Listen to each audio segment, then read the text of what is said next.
So, Karisanna, thank you for joining me for episode 6 of Meet the Streamer. Really appreciate you accepting the invitation. Well, my pleasure. I mean, I'm glad you asked me. I mean that sincerely. Really, I do. I mean that sincerely. I appreciate you asking me. Did you not expect me to not ask you, if I may ask? I did, actually, and I said that a couple times. I did. I never. I just didn't think you'd get around to me, um, but like I say, I appreciate the fact that you did. Okay, well, no. My intention is to ask all Warhammer streamers, as long as they stream Warhammer, at least, normally. I'm not saying every day of the week, but at least, on a semi-regular. So no, I'm not going to avoid anyone. Doesn't matter who they are or what they play or nothing like that. So I do apologize if you thought I was ignoring you or avoiding you. That's not my intention at all. No, don't. We're good. Okay. So just to get things started here, as I do all the time, if you don't mind sharing a little bit about yourself, as much personal information as you feel comfortable, don't feel forced, and just so we kind of know who you are. Well, uh, I graduated from the Vulcan Science Academy. Then I was asked to join the Tal Shiar, where I did undercover work for the Romulan Star Empire before coming to Earth and becoming a street bum. Beyond that, I don't. I don't. Okay. I mean, that's No, that's seriously. that's that's a good biography. Yeah. The Tal Shiar stuff was fun. I mean, you get the off people in their sleep and all that. And make people disappear. It's just, the Tal Shiar doesn't mess around. So that was a lot of fun. Um, seriously though, uh, the stuff I talked about on the stream, when people come in, because every now and then somebody does talk to me. Every now and then. um, but I went to University of Tennessee in Knoxville, graduated from University of Tennessee, went straight into the Army. I'd actually joined the Army before that. I was enlisted first and then went to college and then went back into the Army. Um, and It's been a good number of years there. Did some strange and interesting things, saw a lot of strange and interesting cultures, met people from strange and interesting cultures and killed them. No, I made that last part. Again, I made that last part up. uh, that was a line from Full Metal Jacket, just in case anyone. But yeah, and then after that, I went to graduate school, got married um, to Tracy, and as you know, Tosh, and I guess most people would. She passed away just a little short of 3 years ago now. It's been about 2.5 years, I guess. But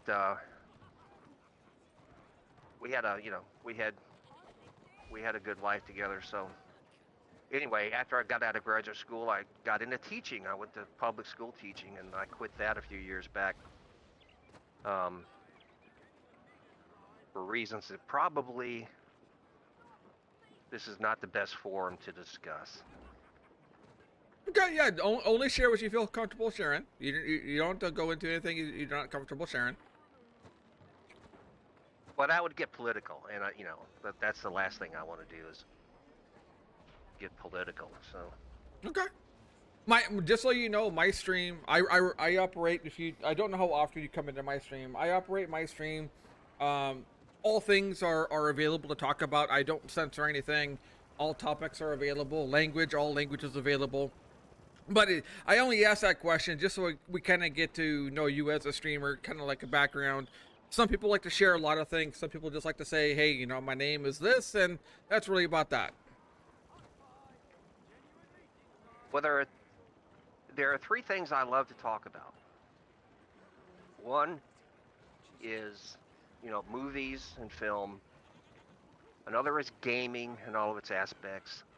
And the third is me. So Okay, well, I mean, again, we will have as much time as you want to talk about all three of those if you want to.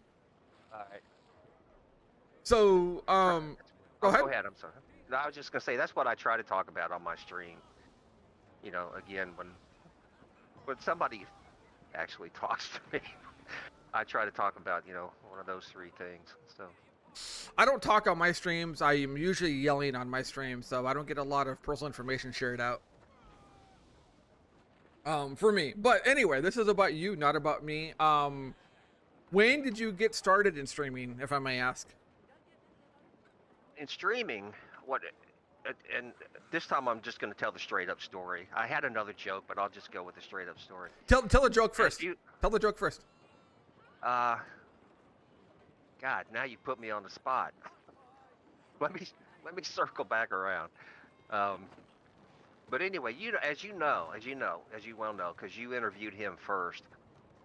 A couple years back, it was 3 years, something I don't remember, but Fixer did this, right? Fixer ran a series of Meet the Streamer. When he was talking to streamers at that time, right? Correct. I stole his idea away from him. Yeah, Correct. and I thought it was very classy of you. And again, sincerely, I thought it was very classy of you to interview him first. That seemed like just the only thing to do. But anyway, I watched him. Doing his Meet the Streamer, and I thought, okay, this guy gets it, right? This guy understands what the medium is best used for to promote the game, blah blah blah. And so he inspired me from watching Fixer do his stuff. That inspired me to try streaming, and um, that's what got me into it. And during the last Twitch drop event, I finally hit over 500 subscribers, which I thought, for me, considering that, um, I'm not out to be the next Smashly or Universal Game, whatever the really huge streamers are.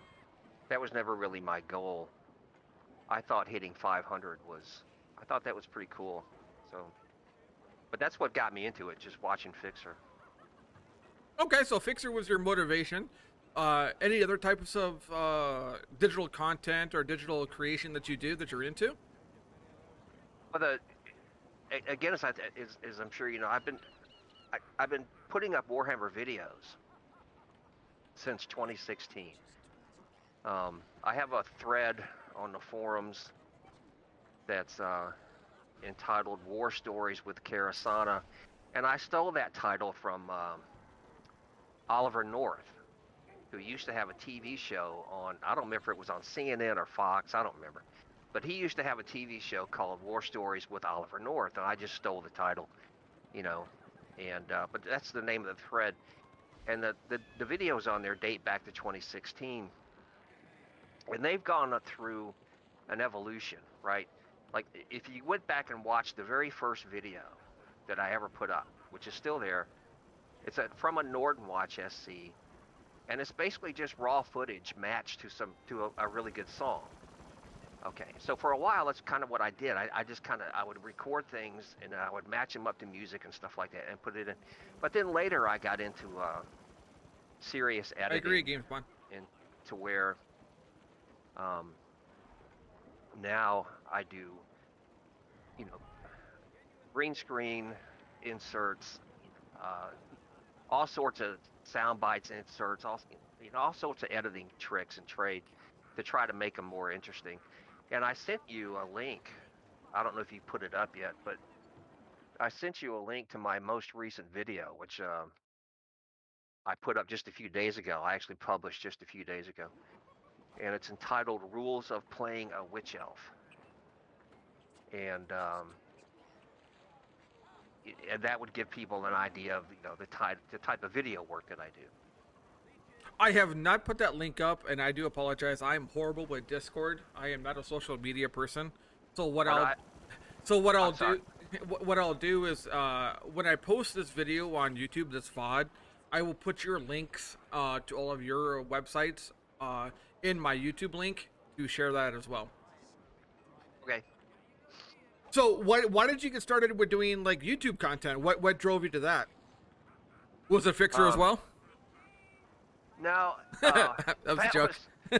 was that story is as some of the people watching and some of the community knows, there's a guy on the server who plays a chosen that goes by the name of Major Zero. So for everybody who knows Major Zero is my own. In case somebody doesn't know, he is my own flesh and blood son. He's actually down the hall right now in his room on his computer. And what got me into making videos was I was playing Warhammer one day. This was back in 2016, right? And he comes walking up behind me, and he's watching the screen, and he says, "You know, with Windows you can record that." And there it was, right? Okay. There it was, and that's what got me started. Was I started recording, and so you can either give Major Zero the credit, or you can blame him. Either one. Uh, and you know, we were going to call him when he was born. We originally were going to call him Major Disappointment. That's what I And then call we him thought, today. yeah. And then we thought, well, how about Major Disaster? That would be good, you know, we'd call him that. But we finally uh,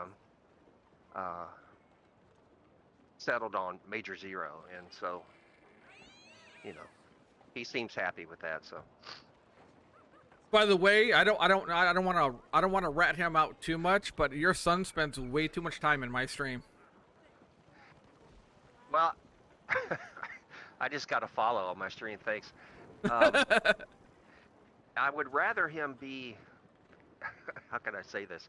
I would much rather him be in your stream than. I'll just stop there. Okay, fair enough. I would rather him be in your stream. Okay, okay. So, So you do YouTube content, you do streaming. Is there anything else that you do for content creation wise? uh, no, I mean, I when I was a kid, um, I wanted to be, and again, I wanted to be an artist. I wanted to be able to draw like really cool pictures, but I suck at it. So that's, you know, the internet age gave me an outlet for my creative energies. I do write. I've actually had, and I still do that. I still, you know, and I've actually had a few things published over the course of my lifetime. Good, Will Jensen. Thank you for There was an asking. old magazine called Science Fiction and Fantasy that published one of my stories, and um, they've since gone under. And I had an article in Dragon Magazine once, if you know what Dragon Magazine was. I do not. But okay, Dragon was dedicated almost exclusively to Dungeons and Dragons.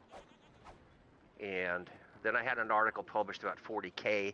I wrote an article on 40K some time ago, you know, which, I mean, what the article was about today would no longer be relevant because 40K has changed so much. But at the time, it was kind of cool because I played 40K a lot, and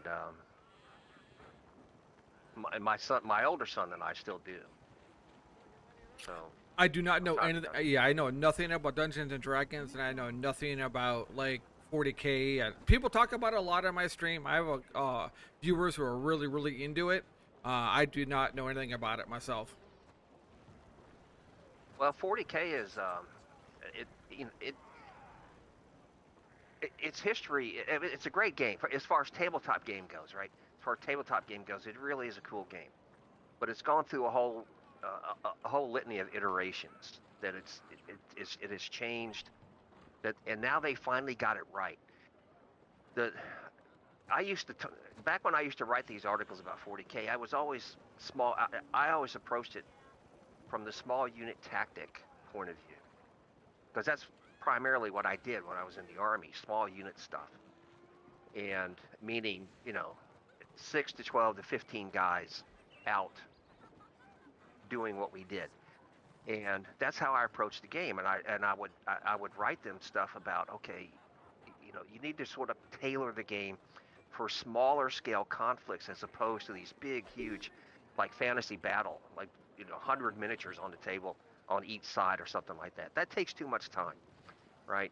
And it's the same philosophy in this game in Warhammer Online. And just like you, just like you do, I prefer to be either out on my own or in a 6-man as opposed to anything else, right? Because it's small unit stuff. And it's just, to me, it's always just been a lot more fun. So when it comes to gaming, that's kind of always been my philosophy, right? So Okay. Yeah, I know. I never got in. I never got into like. I've never been, even when it comes to like MMO genre. I did not get into anything like that until basically like almost like 2000 2001 is when I got into that. Otherwise, I never got into any form of MMO gaming, any form of like Dungeons and Dragons, nothing like that. I always thought that kind of stuff was how should I say politely so I don't want to offend anyone, nerdy, things that people did when they couldn't get a girlfriend or something like that. oh But man. but I have since changed my mind when it comes to, let's say, the MMO genre at least. Well, you just reminded me of a story that uh, the way I got into 40K was that I played Fantasy Battle first. And the way I got into Fantasy Battle was I was up at Fort Knox. I was Fort Knox. We had a training cycle up there, and I had a buddy who was in the Marine Corps, because Marine Corps, you know, they wind up at a lot of training facilities for the Army too, going That's me across saying it back and nicely, forth. Biff. And he was from Nashville, right? And he knew that there was one particular weekend. He said, "There's a big science fiction and comic book convention down in Nashville this weekend. Let's pack up and go, right?" And so we packed up and drove down to Nashville, got a hotel at the place, you know, and at the convention. And I spent most of that weekend with this brunette I met in the bar on Friday night from Arkansas. Just so you know, your son's in the stream, And so you might want to oh, cut is the he? story. No. I know what I'm doing. Oh, Trust okay, okay.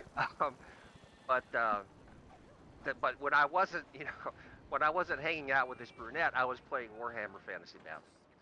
And so, but Fantasy Battle it was fun, but it tended to be just, like I said, just huge armies, right?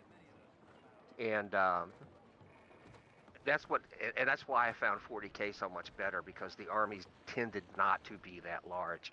You could play a game in 90 minutes as opposed to all day, you know.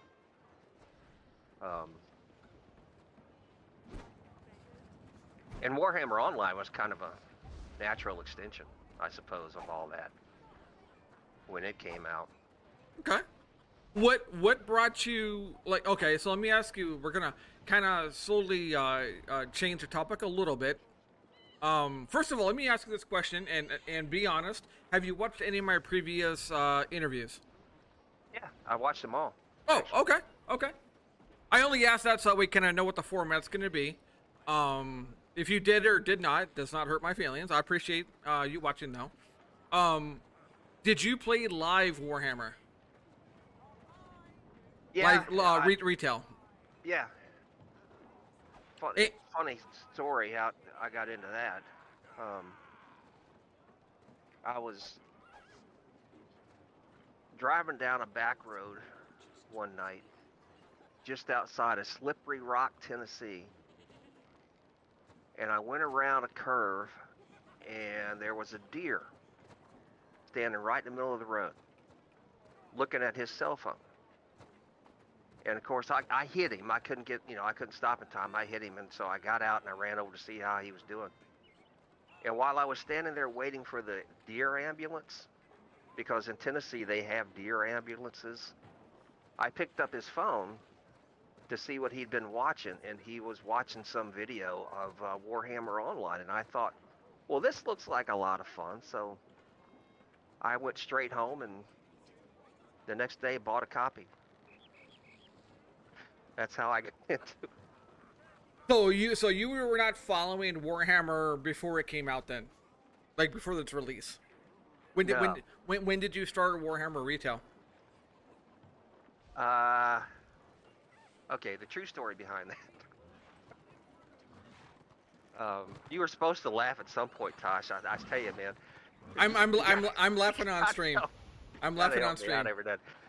Uh, all right, the true story about that is when did was it 2008 when retail dropped? Is that the right year, or was it 2007 or 8? I don't remember. I think 7 is when it was announced, but I think it Seven. released in 8. If my Okay. memory serves me correctly.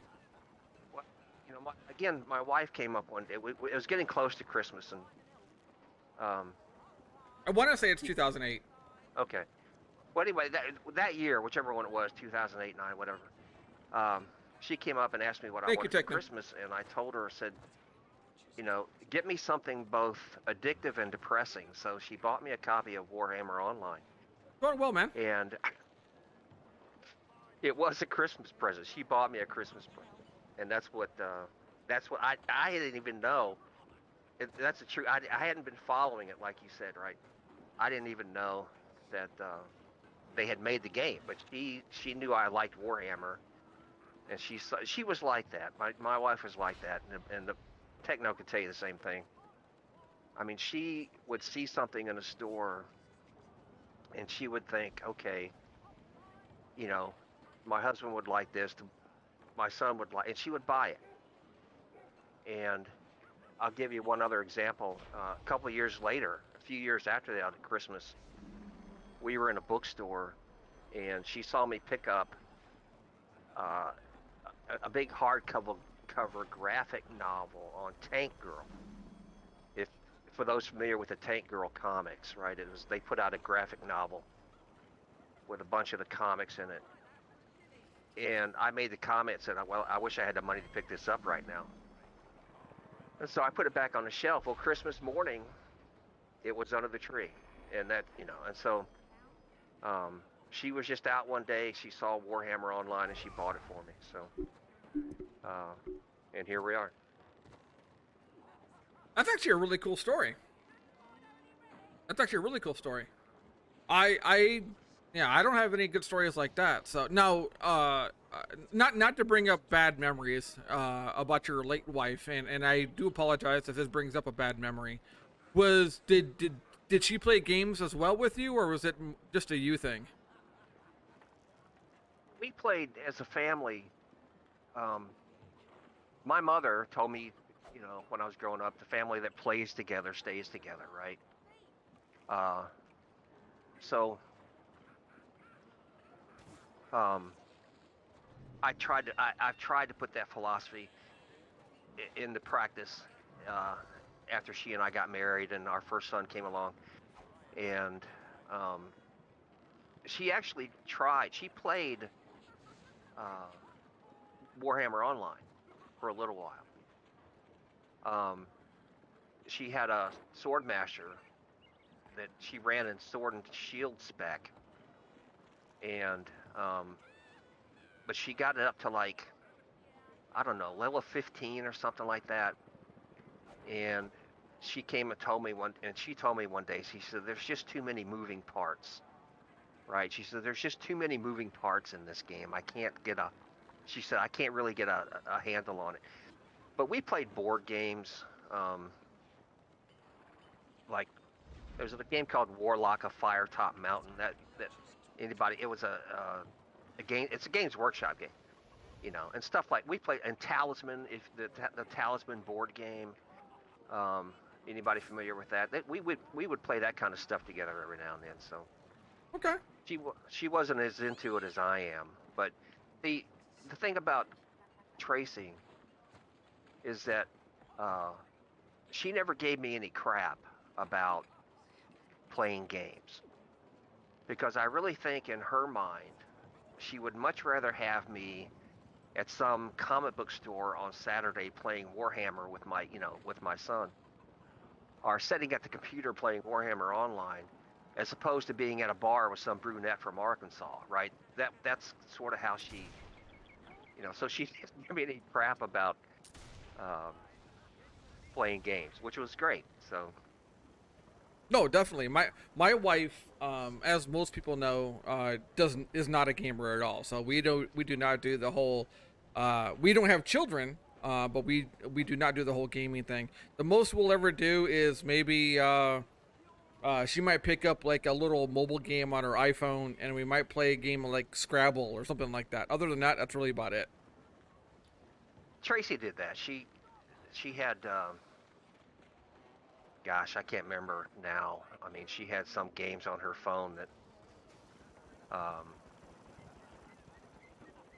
some cooking. She had some cooking game like assembly line, you know, and I never could have done that. I don't know how she did that, but anyway, it was some assembly line cooking game that you had to keep up with, and you know, Well, that's awesome. Happy you all got it right, fixed. what's next? No, thank you for sharing. I mean, I really appreciate you sharing the personal side of things. And again, if you don't want to answer anything, please feel free to just say I don't want to talk about it. I fully understand. So you played live retail starting in 2008. How long did you play live retail? Till it died. Oh, till it I died. Oh, was I so you. was there. I was there the day it died, Oh, okay. and that was kind of sad. Um, I don't know if you ever watched the video, because there were a couple people that recorded like the last 15 minutes of the game or something like that, and everybody it was in Prague, around Martyr Square, in a big huge fight, and just going and going and going, and finally the message came up on the screen: the server is coming down now.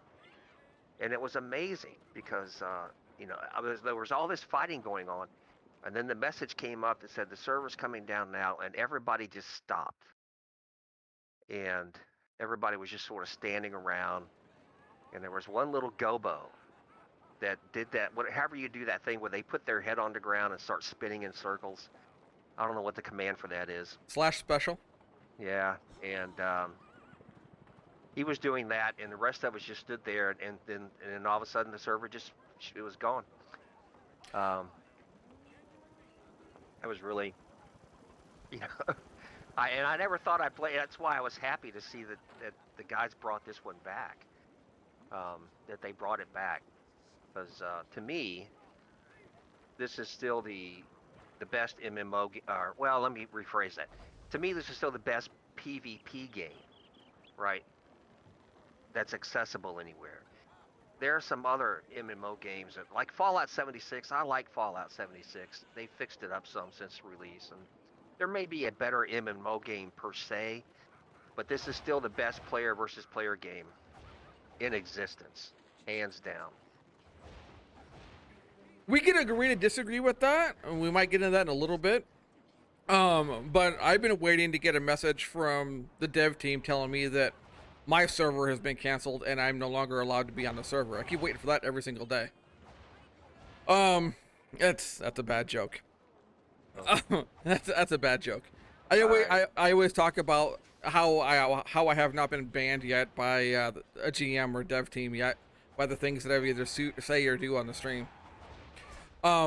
So you played retail until it ended. When did you start on the private server?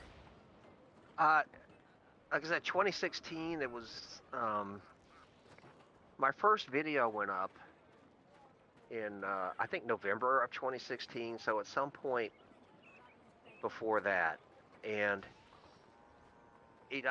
a couple times on my stream, I've said that if the dev team should make me the official server historian, because I've got so much footage from all these years, and I was, when back in, I don't know when you started, but back in 2016, there was nothing except the lakes. That it was up through tier 4, right? In the 2 cities that you could go to, but that was it. There were no dungeons, there was no fort, no city sieges, none of that stuff. Uh, Conqueror gear had yet to be introduced. Yeah, I think the highest you could get was Annihilator, if I remember right. And so there wasn't. I mean, it was still fun, right? It was still fun, but none of that stuff existed. So I was by default, I was kind of here, with the one exception in time that I took out of playing the game, of course, when my wife was going through, all of her chemo and all of that. And of course, I wasn't playing during that. But with that exception, I've been here for every sort of new addition to the game, and it's been amazing to see. I remember when Conqueror gear came out, man. The fighting was, I mean, people talk about Zerg versus Zerg. When Conqueror gear first was introduced, it was, I mean, this game was a true blood sport. It was amazing.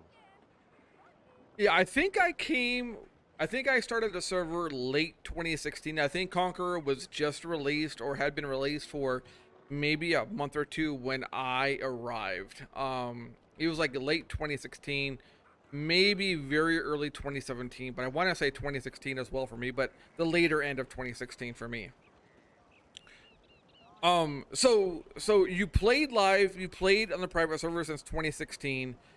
If you were able to pick one iteration of those two, the live version or the private server version, which one did you have more fun on? Which one do you prefer? Uh, well, break that down into two. Is as far as which one I prefer Return of Reckoning because there have, of course, been little bits and pieces of things that have happened on Return of Reckoning that I haven't agreed with. For those who remember the core guard ability change when they put they coded it in so that if you were playing a two-hand tank, you only did 50% of the guard protection that you did if you were playing sword and shield. And that was a huge deal.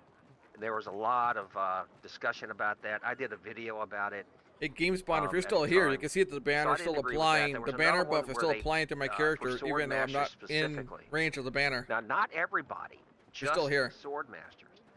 They put a 90-degree arc on Ether Dance. So when you used Ether Dance, if your target got outside of that 90-degree arc, it it was like being taunted out of it, right? It just ended. And it almost made the class unplayable because it was so easy. As soon as you started Ether Dance, for somebody to get outside of a 90, so I didn't agree with, but both of those got rescinded. Most of the stuff they've done here has been good for the server. I think the overall balance now is in a better place than it's ever been. I think a lot of the balance issues that people talk about sometimes aren't really balance issues. They're more, keybind and build spec issues because you can take any two players on the server that you wish, give them the exact same computer hookup with all the same speed processing whatever and ping to the server, give them the same class with all the same equipment, and they wouldn't play it the same way. It's just a difference in people that sometimes influences how a class is played as much as it is the balance itself. So now, as far as which one I've had the most fun on, uh, they're about even because my play style, like yours, my play style was pretty much the same on live as it was here. On live, I had a two-hand sword master, I had a witch elf, I had a witch hunter, and I had a knight of the blazing. I had more characters on live because for the most part it was easier to level on live than it has been here. But as far as having fun, I've had fun on both of them. I had a blast. I mean, that's why I was so happy to see this game come back, because I had an absolute blast playing on live, running around. I did the same thing. I ran around by myself. I ran out to gank people. I got in 1v1 fights. and it was, it was just to me that's the essence of the game. To me, that's the essence of the game. That small scale stuff. So I think it's been great, and I think the devs here, overall have done a very good job, and we should as a group, as a community, I think we should give them a bit more, what's the word, credit or gratitude, I guess, than we sometimes do. So I would say I think players should give them appreciation for the that's a effort good word. Yeah, that that's a good for word. the effort they do. However, giving them appreciation does not mean that they should be without critique and also negative criticism as well. I don't think they're immune from that either. But Well, I do feel that players blame devs or the team or or the GMs, whatever you want to call them, for things that really have no reasoning by what they do. I think a lot of issues this server has is player related, and either, if you want to call it learn to play, if you want to call it understanding, if you want to call it whatever you want to call it. I think most of the problems this server has comes down to players and not the rule set or the balancing that the devs have made on this server for the most part. criticism is one thing. I agree with you. I mean, the devs, the game masters, the fracking community managers. Not that I got an opinion about that or anything. All of them are open to criticism, but it's just the form that the criticism takes. Uh, Again, I don't want to, like you, I don't want to mention any names, but there was a video made not that long ago by someone who's still associated with the server, that where he talked about Wargrimner in such a manner that, okay, was just way out of bounds and just way over the top, you know?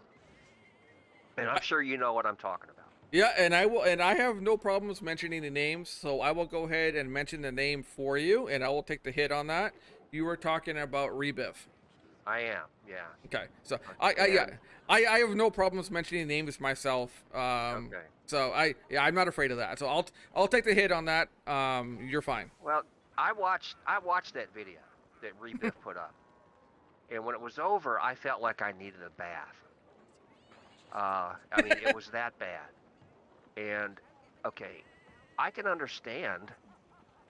Um, you know, I can understand people wanting to criticize something that the devs may do, or they may get upset over something that Wargrimner says. Wargrimner can be, in all honesty, I mean, the guy can be a little, um, Narcissistic. no, well, and abrasive. Abrasive was the word I was going to use, and that's true. Okay, but that doesn't mean that that you go on a profanity laced Be nice, Biff. diatribe Be nice. for 15 minutes about.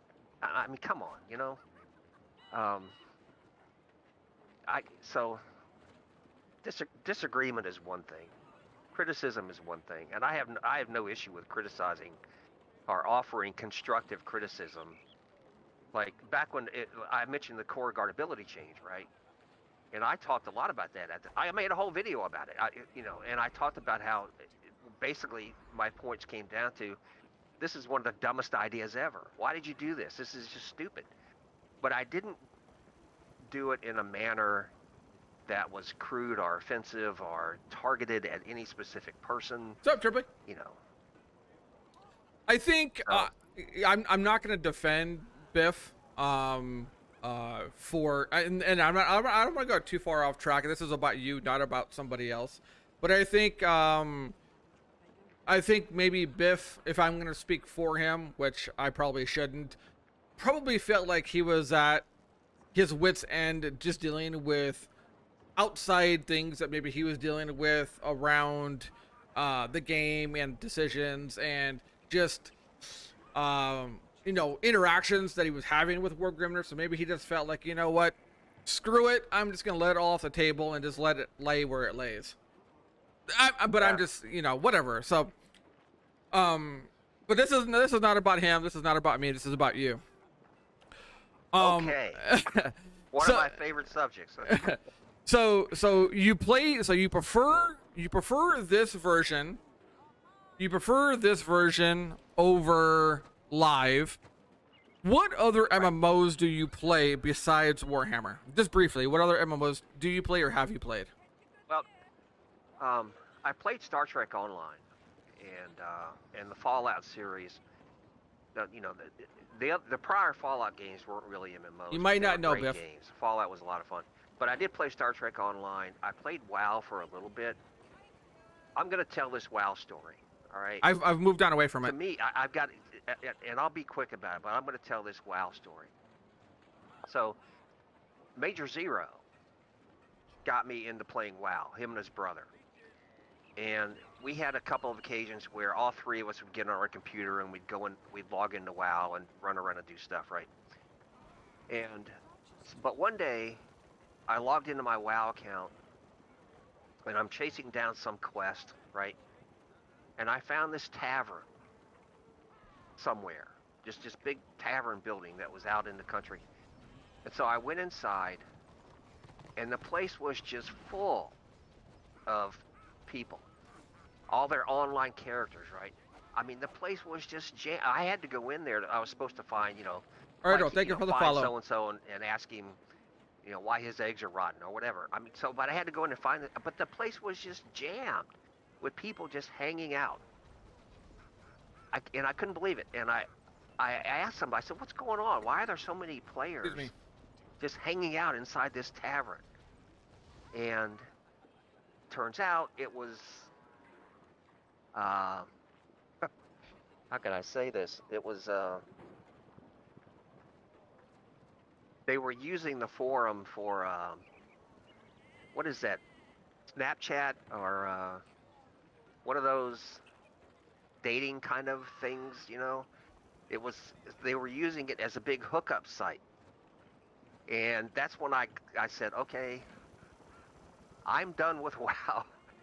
I'm going to stick with Star Trek Online and I'll stick with Warhammer, right? So that's my WoW story. And, I've never gone back. And both the boys have kind of, they grew out of the whole WoW thing too. But Star Trek Online was a good game. It was a lot of fun. I had a lot of fun with that game.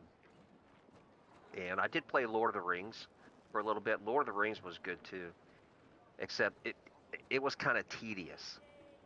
Far more than anything you would encounter here, as far as being tedious. So I've kind of drifted out of that too. And currently, this is the only MMO game I still play Fallout 76 every now and then, but this is pretty much it, right? I'm kind of invested here, so. So what has kept you in Warhammer since 2016, where other games seem to not keep you as long? Is it just the PvP action? Is that only it, or what else is there? There's no other game that I've ever played. No other MMO game I've ever played where you can do the kind of stuff, and I'm gonna actually bring it up on. Yes, it is trippy. I'm co-streaming with you, and I'm gonna bring up this video just on my stream just to show an example. But there's no other game I've ever played where you can do the kind of stuff that you can do here. Now, I never played DAOC, so I don't have, Dark Age of Camelot, so I don't have that experience to look back on, right? Excuse me, but and that's a shame for you. But keep going. There it is. Sorry. But anyway, there's no other game out there where you can log on to, say, a sword master, a white lion, a witch elf, and I'm showing one of these fights on my screen now, and get these 1v1 kills, right? Like there's an archmage on the video I'm showing right now. There was an archmage that just rode right to me. I was stealthed on my witch elf, and this archmage just comes right to me, and I'm able to pop out and get the kill. There's nowhere else you can do that. He I won't do haven't it, found Trippy. I haven't found any other game. I haven't found any other game that you can do that. So that's one of the things that keeps me in this one, is just that whole sort of hunting aspect, right? That whole sort of manipulating events to help you get the fight that you're looking for. And when you run like this, again, as I'm sure you know and would say, when you run like this, when you run alone, especially, you sometimes take your hits. You get caught, you get zerged over, but that's part of the deal, right? But that's what keeps me in this game, is that aspect of the game is just so much fun. Okay, so since you play mostly a small man like myself, like you said, solo, duo, trio, maybe a 6-man, but the game isn't really geared towards that type of gameplay. As people ask me, why do I do it? Why do you do it then? If it's not balanced around, if it's not made to play like that, why do you do it, and why do you keep doing it? Part of that is the whole rebel without a cause aspect of it. I have seen this game change, and over the time that I've been doing my videos and all that, I've seen it change in subtle ways, in some not so subtle ways. And one of the not so subtle ways is that whole geared toward the warband aspect as opposed to the small scale. Okay, there were times in the history of this server where finding 1v1 fights or small scale fights was a hell of a lot easier than it is today. And I put out a video entitled, this was a few years back, but it was entitled All Glory To. And it was a play on the Hypnotoad from Futurama, right? All glory to the Hypnotoad, from the Futurama. And the whole video was sort of played around that. But if you watch that video today, the number of small scale fights I got into was just amazing, because they were just out there, people were just standing around, because that's how the system was set up in those days. You would go to an objective, like in Prague or something, and sneak up and look down at it, and there'd be 3 or 4 people just standing around, and you could go down there and just beat the crap out of all of them. And okay, well, the server has sort of grown past that now, right? Now, you really have to try. You really have to try to find those 1v1 fights. And when you do, and you're successful, it's almost like, this is me speaking, it's almost like not only did you beat your opponent, but you beat the system, right? You found a small scale fight. You not only beat your opponent, you beat the I almost slipped up there, but you beat the system, because the system isn't designed that way anymore. The system is designed to keep everybody in this big giant school of fishball, going from A to B to C in this big giant ball, and that's it. And so when you can be successful outside of that meta, it just makes it that much more personally rewarding. And that's another reason why I keep doing it. So. Okay. I mean, I can fully understand most of that. And one thing that I would say is that, I do remember people standing around at the BOs getting the free BO ticks. I would say one thing that's changed about that is that you no longer have individuals standing around. Now you have war bands that stand around. That's what's changed. It's no longer 3 people, now it's 24 people who are just stand around.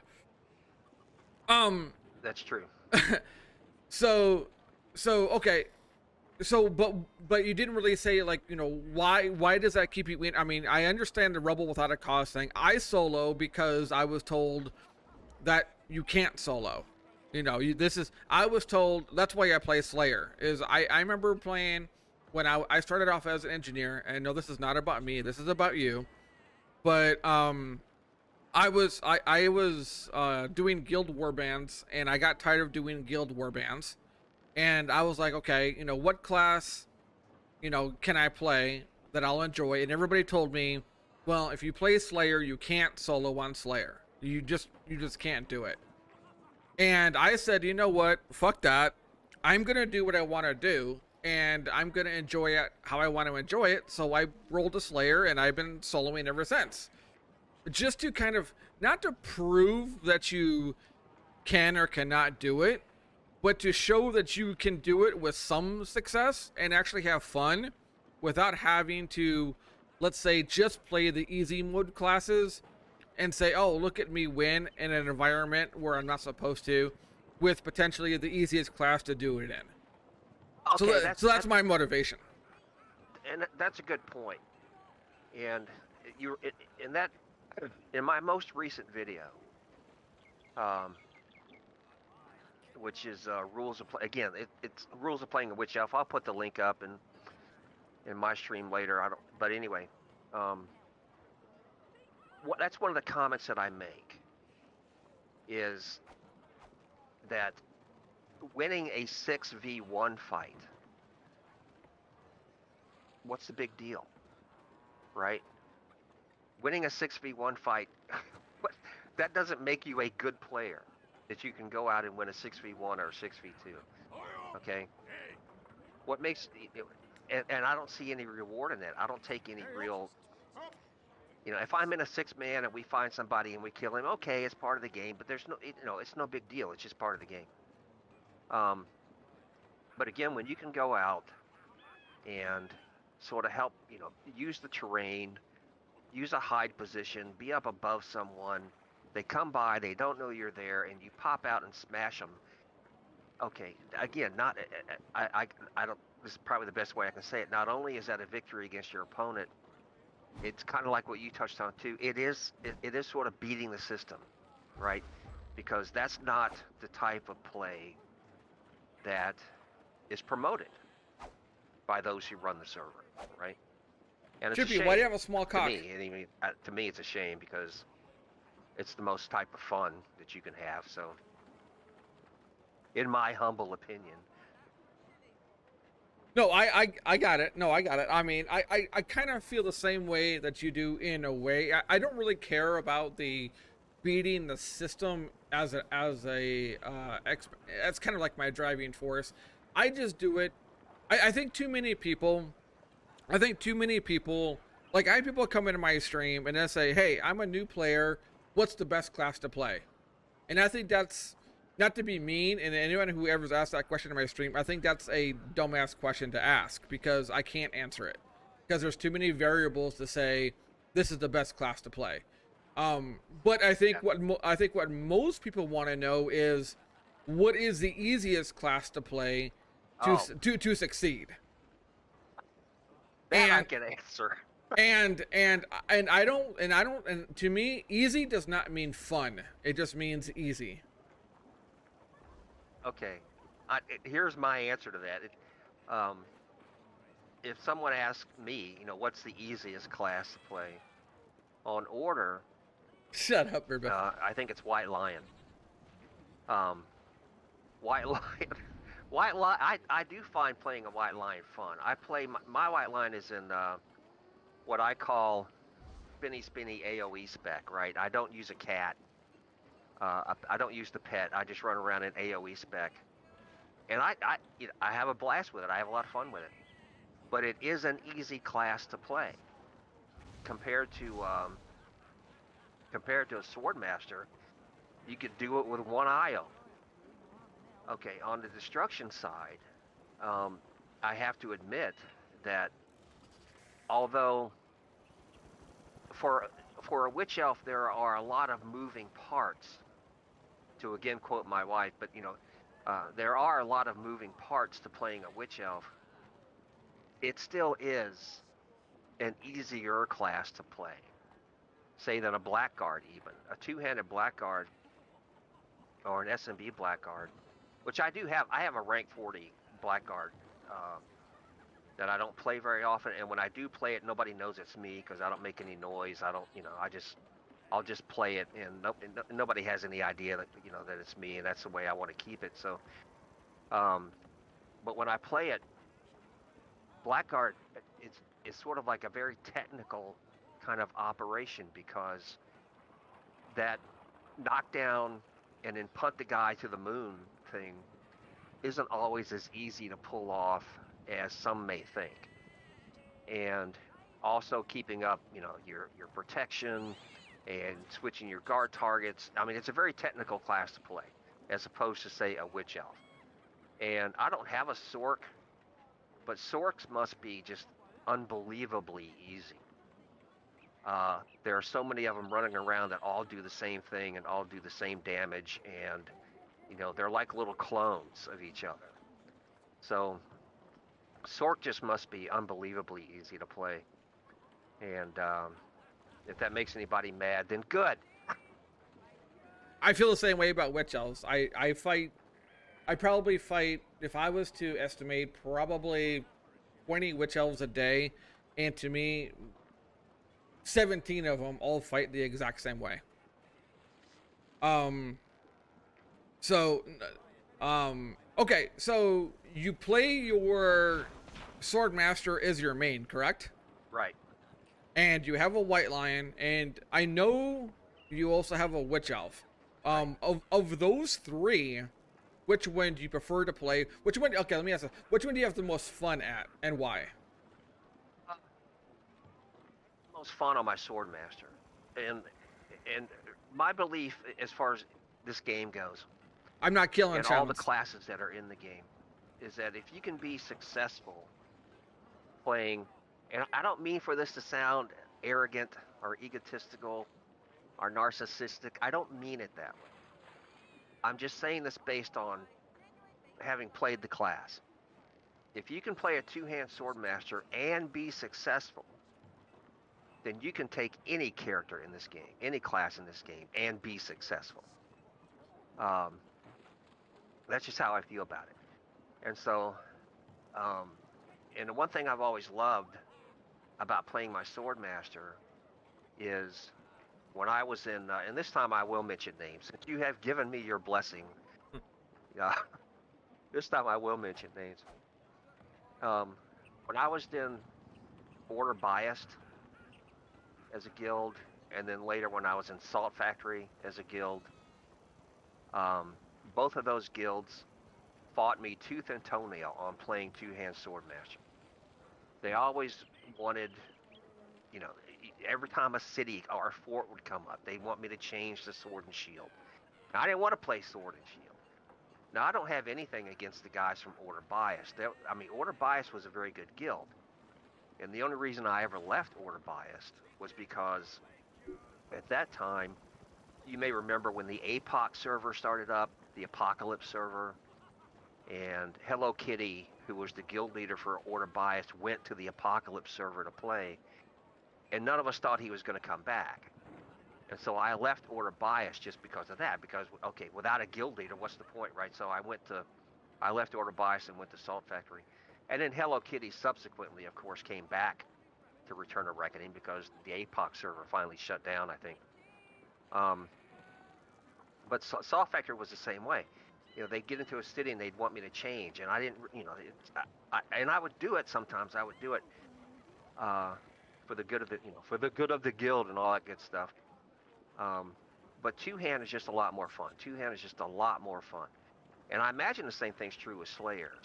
You've got, well, they don't really look like axes. They look like some kind of hammer of some kind. They look like hammers, really. But anyway, but you play two-hand, so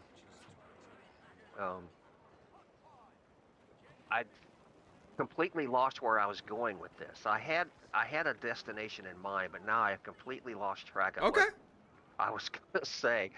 But anyway, two-hand sword master. If you can do that, you can do anything. There, we'll stop. We'll stop right there. The only comment I'll say to that is I remember when Hello Kitty went to APOC, and yes, I remember when APOC came out, and I was just the only comment I'll say is I was hoping that Hello Kitty would stay in APOC, and I did not like it when Hello Kitty came back to the server, and then I'll just leave it at that. I Um, need, Go ahead. I mean, the thing I liked about Order Biased was that almost during that time at least, right? During that time, almost any day of the week, any night of the week that you logged on, you could get a 6-man group running, and that was fun. And so for that reason, I was sorry to see it go. Um, and for a little while, that was true in Salt Factory. It was, for a little while, you could get on almost any night of the week, and Salt Factory would have a group going. Um, but their whole character changed over time. Um, it went from here's a good metaphor, I suppose. Being in Salt Factory, uh, it went from the beginning of sort of hanging out, hanging out at the mall or at the bar with your friends to it went all the way down to suddenly being in Skid Row at 2 a.m. On a Saturday morning, uh, and watching that happen was kind of sad. But um, that's where it went. But anyway, go ahead. No, you're fine. You're fine. So let me ask this question then, and maybe you'll have an opinion, maybe you won't. If if this game is, in your opinion, the best version of a PvP MMO game that you can currently play, and if the small scale 6-man or whatever type gameplay uh, is so fun, um, why has that type of game style or play style in many ways died on the server, do you think? Or do you not think that it has? Do you think that it's as strong today as it ever has been? No, no, it is definitely not as strong. The small scale and solo stuff, especially, is nowhere near what it once was on the server, and that's by design. That's the direction that the server has gone over time with the development. And um, Wargrimner himself, and I don't remember if he said this on the forums or if it was in one of the Discord channels that I have access to, but Wargrimner himself has said that if you want to play solo, but you're going to pay the price, right? Now that's not an exact quote, but that's pretty much what he said. You can play solo if you want to, but you're gonna suffer for it. Okay. All right. Well, that's like from God's mouth to our ears, right? And that's just the direction the server has gone. And I think that's a shame because the two scenarios, to continue this little analogy, the two scenarios that I most love to play, to find myself in, is the Eternal Citadel, right? Because it's 6-on-6, and then any rank solo SC. However, I do prefer the Eternal Citadel more because, you know, you can fight in the Eternal Citadel on a 6-on-6, and when it's over, if you happen to lose by, 50 points or whatever, nobody starts sending you nasty tail messages about how much you suck. If you play a rank solo and you lose by 1 kill, there's somebody always has to be to blame, and that's my only problem with playing rank solo is that I think some people take it too seriously, but it's still fun because it's small scale stuff, right? Um, Okay, what so was Oh, I didn't mean to cut you off there. I apologize. Go ahead. No, go ahead. So I was trying to remember that. Oh yeah, Lost Temple of Aisha, because I did say they're my two favorite SCs: Eternal Citadel and Lost Temple. And I like Lost Temple for two reasons. One, because uh, it's again a 12 on 12, which is still a small scale, but you have two very distinct areas to fight. You can fight around the flag, or you can fight out in the open, and there's just room to maneuver. And I've always just liked that SC. Okay, go ahead. oh, you're fine. So if if small scale combat, and I know you can't speak for everybody, and I can't speak for everyone either, but if small scale combat is more, let's say, fun to play instead of just zerging around and killing, let's say, one person with 24 people, if killing 6 people versus 6 people is more fun, then why don't more people just say, I want to choose fun over easy? Do you think? Or do you, again, what is your opinion of that? Well, I think with uh, the current mechanics that are in place at the moment, um, the group stuff is, of course, the easier path, right? Everybody wants to get you know, their BIS gear, the Sovereign Warlord. Everybody wants to get that stuff, and at the moment, it is just true that the easiest way to do that is to, zerg the zones, take the keeps, and just keep doing that over and over and over again. And the crests build up kind of fast since the conversion. They do build up kind of fast. If you do scenarios, or if you run around on your own, or just do small groups or whatever, it takes longer. So each of those systems has its reward, right? You run in the School of Fish, okay, you build up your crest faster. If you run small scale, you have more fun, but it takes longer. And I think there are just more people who don't want to take the longer route to get where they want to go. About 5 or 6 personally, random. I think that the scenario path, the small scale path, you can still get there quick enough, and everything should take time. Everything in this game should take a certain amount of time. But I really don't think you're sacrificing, and it's a hard message to get across. It's a hard message to get across. But I really don't think you're sacrificing that much time in getting your in-game gear by getting outside of the bubble, right? Getting outside of the bubble and doing other stuff than if you just run with a bubble on it. And I find the bubble, the School of Fish, the Zerg, whatever you want to call it, I find that stuff boring.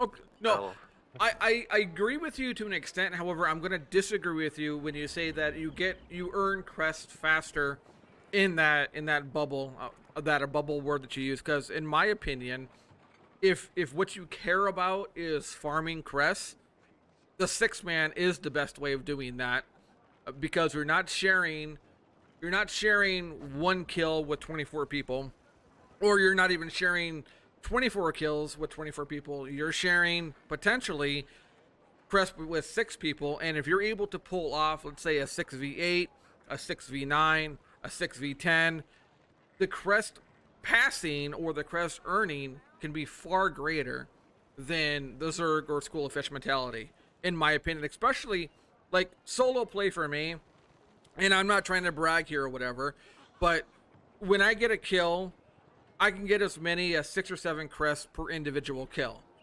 And I'm killing, I'm probably earning 2 to 250 crests per zone if the zone is active. Now the zone has to be active. So around 200 crests a zone, as long as the zone's also active for several hours at least. Zergs, or at least pug warbands, they complain on the forums that it's taking too long to get crests. They're not earning crest enough. They're not getting gear fast enough. So if the school of thought is that the warbands is the easiest way of going, again, but people are saying that it's too slow, and then you're having people say, well, I'm earning 800 crests a day by my 6-man.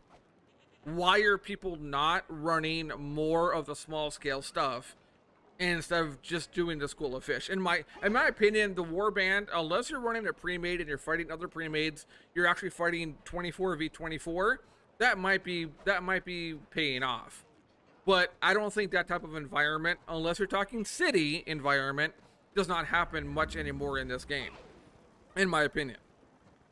But there are two truths about all that. One, when with the currency change to when it streamlined the currency, I paid attention to the drop rate for about a week to 10 days. I paid attention to the drop rate, and it looked good to me. I sort of calculated it out what I was getting, and I thought, okay, well, this is fine.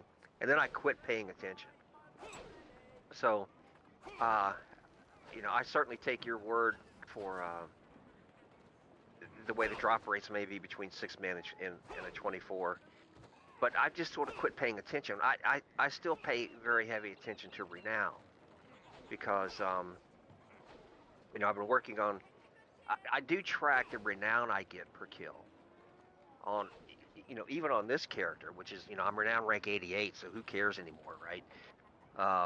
But I still track the renown I get on kills like that because it tells you, it gives you an insight into your opponent. So if I go out and I off some witch elf and I get 100 renown, and then a few minutes later, I off some other witch elf and I get 950 or 1200 or something. Okay, that's a huge difference between two rank 40 witch elves. And that's an interesting thing for me to keep track of. And when I'm playing my witch elf, I do the same thing. If I go out and gank some shadow warrior and get a couple hundred renown, and then gank some bright wizard, I got a bright wizard one night in Thunder Mountain. This bright wizard just came right to me, and I had video of it for a while. But this bright wizard just came right along right to me, and I took him out and got 1,700 renown for that kill. That's what I keep track of. And again, renown to me, I think, in my personal opinion, is renown should be, even though you have to have crest to get the gear, renown should be the greater concern for people leveling, I suppose, is the best way to put it. And because if you go out and you get your renown, you go out and you get your kills, you do your accomplishments, all the other stuff will come. Everything else will fall in line eventually. So again, that's kind of my philosophy about the whole deal. Okay, no, I mean, again, I understand, and I'm going to use another analogy, and I'm not trying to brag here myself either, but for example, I hate the zone Calidor. I refuse to go to Calidor. To me, Calidor is the worst zone in the game by far. Yeah, I agree. Okay. 100%. And whenever Calidor opens, what happens? It always happens that one warband or one zerg or one blob or one whatever will stand in one spot and just form a bridge for 3 hours straight. And they're like, and everybody says, well, look at all the renown I'm getting. Well, if you actually look at the renown you're getting, all you see is, 10 renown, 10 renown, 10 renown, 20 renown, 10 renown, 10 renown, 10 renown, 20 renown. Yeah, it might happen often, but you're not getting a lot of renown. Whereas if I go into an off zone, for example, I was in Thunder Mountain 2 weeks ago. I got 3 kills and I earned 18,000 renown in 15 minutes. So again, 18 minutes of my time, I got 3 kills and I got 18,000 renown, versus going into a zone, spending 3 hours standing on a bridge and getting 10 renown per kill because that guy's died 20 times before you got to him. I don't understand. Yeah. I don't understand how that's fun, and I don't understand why people do that still to this day.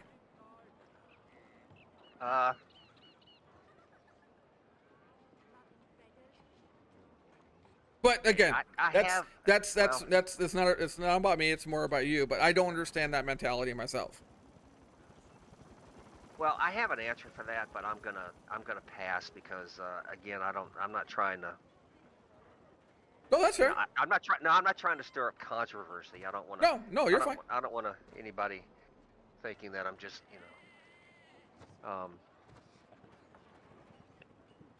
okay. No, I'll just, we'll just move on. I'll take history for 500, Alex. You're fine. You're fine. You're fine. Okay, so since we want to take history for 500, um, since this server has been around since 2013, and you've been on the server since 2016, how have you seen the server itself change, for the good and for the bad? Not players, but what about the server? Would you say, you know what, back in 2017, this was great about it, and I wish it was still this way, or I'm so happy that it's this way now, and I'm so happy that that got removed. Can you give me a couple examples? Uh, all right. I'll start at the current end, and I'll work my way back. Okay. Um, because I've been wanting to talk about Land of the Dead anyway, but I think Land of the Dead. Land of the Dead is something I was waiting for a long time on this server. And I was so glad to see, I was part of the test runs, and I was so glad to see it open. There is such great potential in the Land of the Dead to play this game, but it's inaccessible. Okay, it's been made. I should say almost. They do it once a week. I've got my little thingy here. It will be another 3 days, 5 hours, and 18 minutes before you can try to get back to the Land of the Dead. And I say try because you can click and turn in your resources, and you still might not get there. One of the things I said about, I made 3 videos in the Land of the Dead test phase, because I got in 3 times and I did 3 videos on the test phase. And one of the things I said was that Land of the Dead needed to be open often enough to keep people interested, but it had to be closed often enough to keep people interested. There was a very fine balance. I recognize that, right? But I think they've just gone too far in the direction of making it, limiting it to once a week. In my opinion, sort of follows a track record of the history of the server, in that when something new comes along, in every case I can think of, when something new has been added to the server, in every case I can think of, initially it's been made unnecessarily hard. Now I'll give you an example. Beast Lord gear. When Beast Lord gear first came out, it was a frackin' nightmare. Because, and again, I have a video of this. I made a video about this. It's called something. The video is entitled "A Funny Thing Happened on the Way to Karisanna." It's still on my page. It's on the forum. And I recorded one night. We had a group. We were going up to Karisanna. It was like the second night that the Beast Lord stuff was open. The second day, and we had to fight through a bunch of Destro to get there. That was cool. Okay, but then we finally killed all the Destro, and they went away. And we went in, and Karisanna was just kicking our butts. We could not. And one of the devs who actually coded Karisanna, the guy who actually coded that particular Beast Lord boss, was watching us. He was on a dwarf. He was over in the corner, sitting in a lazy boy, with a big barrel of popcorn and a big mug of beer, and he was just sitting there watching us get wiped again and again, by Karisanna. And every now and then he would say something. Okay, now I'm being a little facetious, but the guy wasn't actually, he didn't have an icon in game, but he was watching us because he kept saying stuff.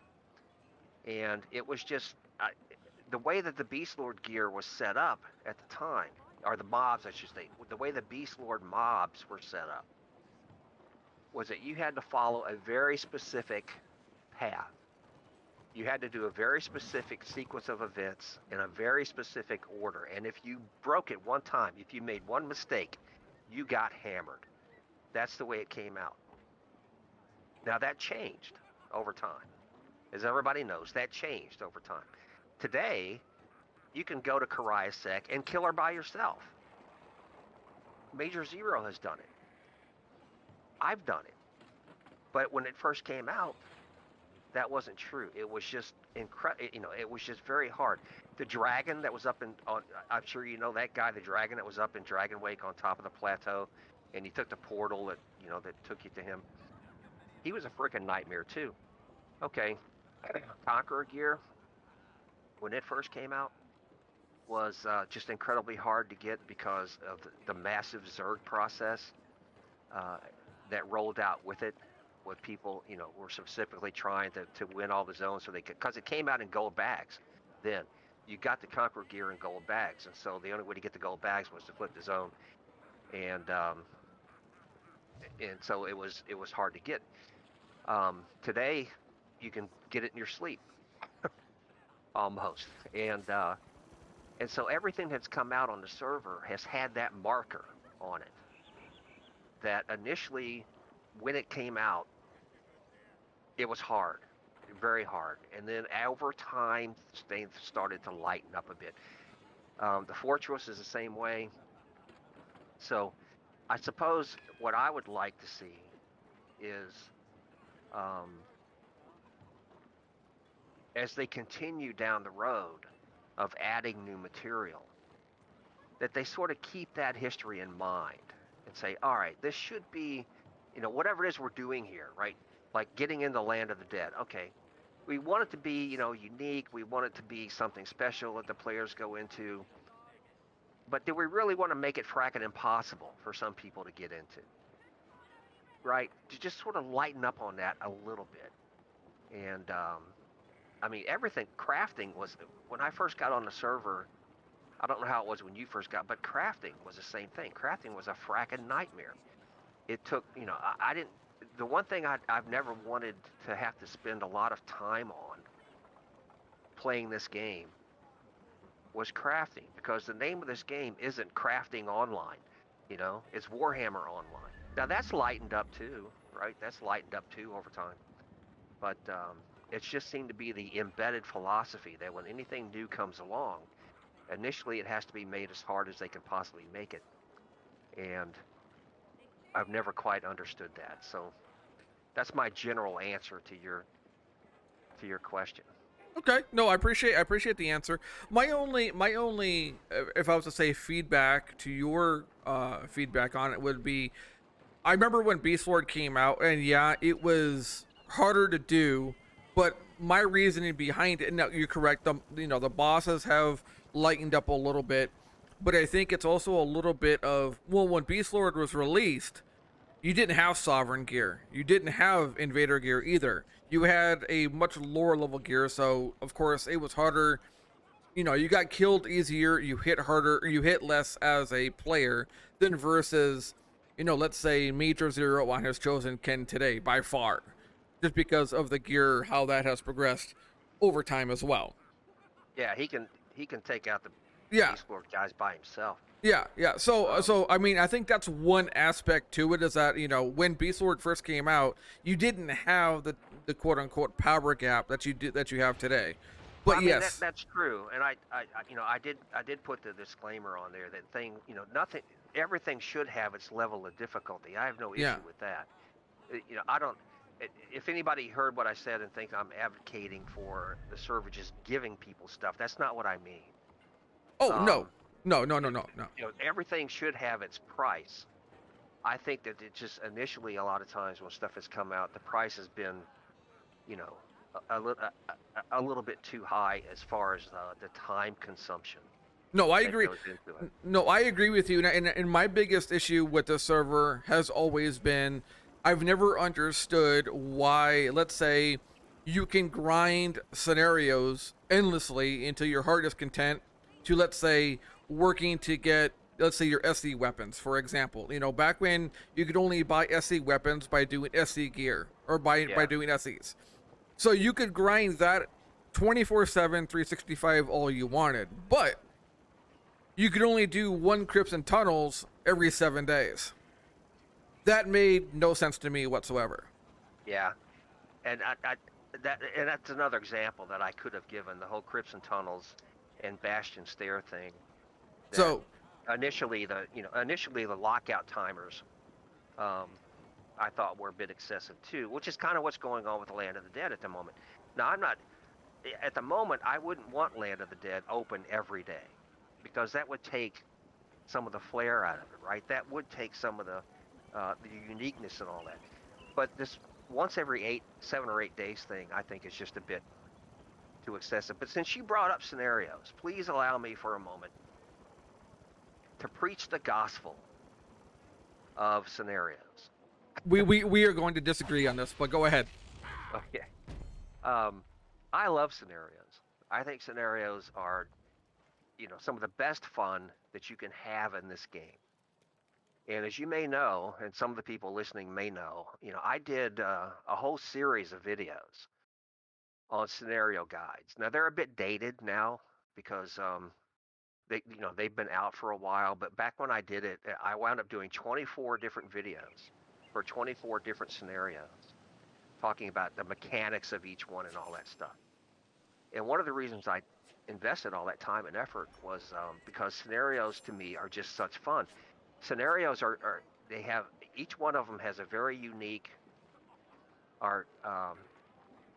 very well defined beginning, middle, and end.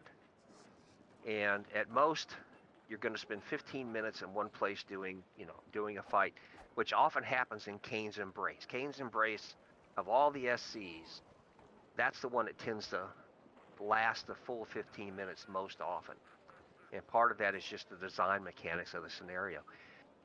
But when you discard the outliers, right, you've got the outlier SCs where, okay, destruction just smashes over the order team, or the order team just smashes over. Okay, you throw those out. If you discard those, the majority of the scenarios you play are just good, hard fighting, right? It's just good fighting, and you can try to outthink your opponents. You can try to outmaneuver your opponents. There are always different things to do. I got into a scenario just before the interview, a Norton Watch SC. And later, when we're all done and all that, if anybody wants to go back and watch the beginning of my stream, because I got into this Norton Watch SC, there were only 6 order players, but there were 10 destruction players. And so the last thing in that SC I wanted to do was ride straight for the mid, because what's the point, right? What's the point of going right to the middle objective when there's 10 of them and only 6 of you? So I typed in the SC chat, let's go right. We'll go right and loop around behind the far side objective. Well, nobody went with me. But when I got over there, there was only one destruction guy over there. And if anybody, and there was a witch hunter, I'd put guard on, right? I put guard on this. And if he had followed me, the two of us could have taken this witch hunter down, or this witch elf, we could have taken this witch elf down easily, and that would have been a small victory within what was going to be an overall loss, simply because they had 10 guys and we only had 6. So that's what I love about scenarios, is that regardless of the situation you're in, there is always another option. Always. There's always another option for you to put some tactic in play that takes you outside the norm, right? And I love that stuff about scenarios, and I wish more people played them. I wish they were more active. And so there. Amen, brother. Well, I'm gonna tell you why I don't like scenarios and why I don't play them, and maybe we can have a couple minutes to discuss. Maybe you'll change my mind, or maybe I'll change your mind, or maybe we won't change each other's mind. But you say that the outliers are the smashes. I would say those are not the outliers. I would say if you were to do 10 scenarios in a row, I would say probably 3 or 4 of those would be the smashes, and then you would have 3 or 4 more where people had zero idea of what they wanted to do. They would not play the objectives at all, or they would immediately look at the composition before the scenario ever started and say, "We have lost," and they give up before the bell was ever rung, and then they don't even try at that point. So out of 10 scenarios that you would run, you might get 3 or 4, if you're lucky, that are actually the ones that are really fun, that are a lot of fun to do. The other 5, 6, maybe even 7 are either pure smashes or people who just give up after composition and sit in the work camp spawn area and to say, "Oh well, this sucks." Okay, I understand what you're saying. I understand what you're saying, Tosh. You know, I do understand, but I'm gonna let me give you another example of my basic philosophy here. Just a couple days ago, I was playing my White Lion. No, I was playing my Swordmaster. That's right, I was playing my Swordmaster, and for the weekend live event, right? I was doing the weekend live event for Howling Gorge, and Chopmaster showed up. Okay, at the instant that I opened up the scenario roster and saw Chopmaster's name, I knew we were going to win. Now I have to explain that comment, um, so that nobody thinks I'm trying to, insult Chopmaster, because I'm not. I don't mean it that way. Chopmaster and I go back. We've had a long history of kicking each other's ass on this server. And there's some video on my, anyway. But anyway, the server population here is large enough to keep the server going, but it's small enough that if you play a lot, if you play any sort of considerable amount of time, you get to learn the play styles of your opponents. There are certain people that you see more than others, right? There are certain people that show up in the scenarios, and after a while, you just figure them out. You know what they're going to do. And Chopmaster is one of those guys. Whenever Chopmaster shows up in an SC, I know exactly what he's going to do. He's going to take his group, he's going to find the enemy, and they're going to play for the kills. That's all they play for. They play for the kills. Okay, so what do you do if you want to win the SC? You break out of the mass and go get the flags, because they don't care. And every scenario, every Howling Gorge scenario that Chopmaster showed up in, we won. And we won exactly for that reason. Because while they were hanging out at mid, trying to rack up their kill count, we went and got the flags and won the SC. All right. That, again, is why one of the reasons I so enjoy playing scenarios. Because when you talk about this stuff, and I know what you're talking about. People will come in, they may lose the first fight, and then they leave. That's aggravating. You're absolutely right. That's aggravating. But what's aggravating to me about it is that leaving is not the only option. There are other ways to try to win the SC. And if you can't win the SC, there are other types of victories to be had. In other words, if you can isolate somebody, if you can isolate your opponent somewhere and get a few kills here, that's still kind of, you're still kind of sticking your finger in their eye, right? You're still letting them know that, okay, we didn't just roll over and die. There's still a statement to be made, and that's how I approach scenario play. And when I did those 24 videos, I talked about stuff like that. That whole thing I just said to you about learning over time the play styles of your opponents. I talked about that in the not Thunder Valley. Well, whatever. It was one of the, I spent time on that very point in great detail in one of the videos that I made. So a lot of it, I think, is just how people, and you talked about this earlier, how people think, right? Do I want to be in a school of fish? Do I want to be out on my own? Do I want to be in a 6-man? Do I want to play this SC? Am I actually going to fight? Am I going to put up an effort or not? I mean, all that's the mental shenanigans that go on. in playing a game like this. So, but that's part of it I enjoy too. So, Okay.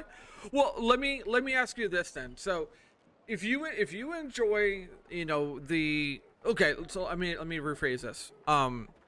I prefer the open RVR aspect because I don't know what's coming around the.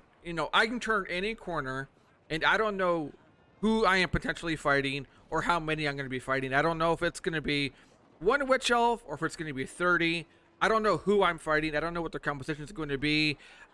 So it's always, to me, it's always new. It's always like, a surprise. Whereas in a scenario, again, most people immediately just hit the what's the composition button. Oh, this is who we're gonna kill, or a we're gonna lose, and then the idea is already usually made up pretty early on. Either a we're not gonna try it because we're gonna lose, or this is gonna be a run over.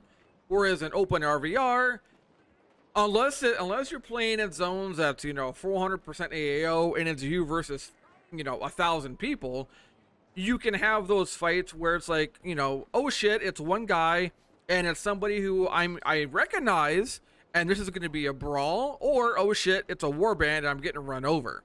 That's why I prefer open RVR over scenarios. And in open RVR, if you're able to pull off, let's say a 1v3 or a 1v2, it's a lot more rewarding than in a scenario where it's just you running out because your other five guys no longer want to participate. For me. I mean, that's the aggravating aspect of it, to be sure. But you have that problem in every aspect of this game, to one degree or another, right? Scatter the Winds is now following. Thank you, Scatter. I appreciate that. But you have that to one degree or another. You have that aspect in the game. The quitter mentality, it's gonna creep into everything. I agree. I've had I've had people quit on a bash and stare run. You know, it doesn't happen very often, right? But I imagine whenever Tomb of the Vulture Lord comes out, as you may recall, of all the dungeons that there were to run, I'm happy you like it, Azard. Tomb of the Vulture Lord, I always thought was, that was the apex, right? To me, that was the hardest one to sort of get through. And so when that comes out, who knows what's going to happen, But so I try to ignore the quitter mentality. Excuse me, is aggravating.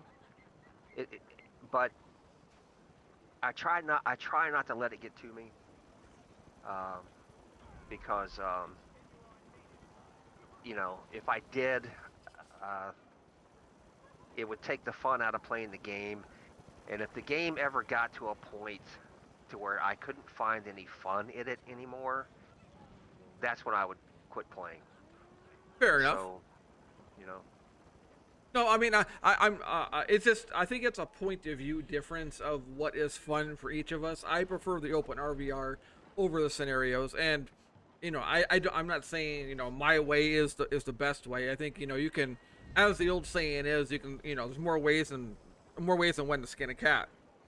So, yeah. Everyone can find their way that they enjoy it, and certainly enjoy it as they see it.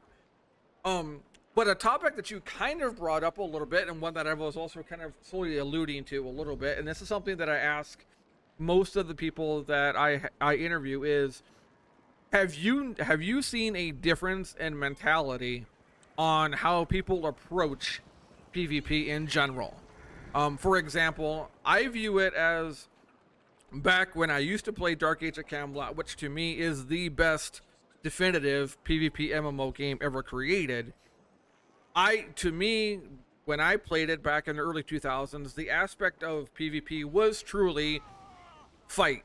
It really was about PvP. Either solo, 6-man, 8-man, warband, Zerg, whatever. It was about fighting. Whereas I have seen, in my mind, a transition to not fighting on this server to a lot of standing around and a lot of watching or just playing out avoidance to PvP. Okay. Yeah. Why, if you agree with that, if you have an opinion, why would you say that has transitioned to that aspect on a PvP based game? It'd be hard to articulate. I know that we're not the only ones to notice that. A lot of people are going to know Echo. I know you know who Echo is. I do, yes. And, he used to stream a lot more often and play the game, and I haven't seen him lately, but the last time I saw him stream, I watched his stream, and he had been away from the game for a little bit because he was talking about that. He'd been doing other stuff, and he was on his witch elf, and there was a fight in Prague, and he stealths up and goes moving toward the enemy, toward order, and nobody else would go. And Echo him, he was on his stream. He's saying, I don't want to quote everything he said, because Echo is a little, uh, could be a little exclamatory from time to time.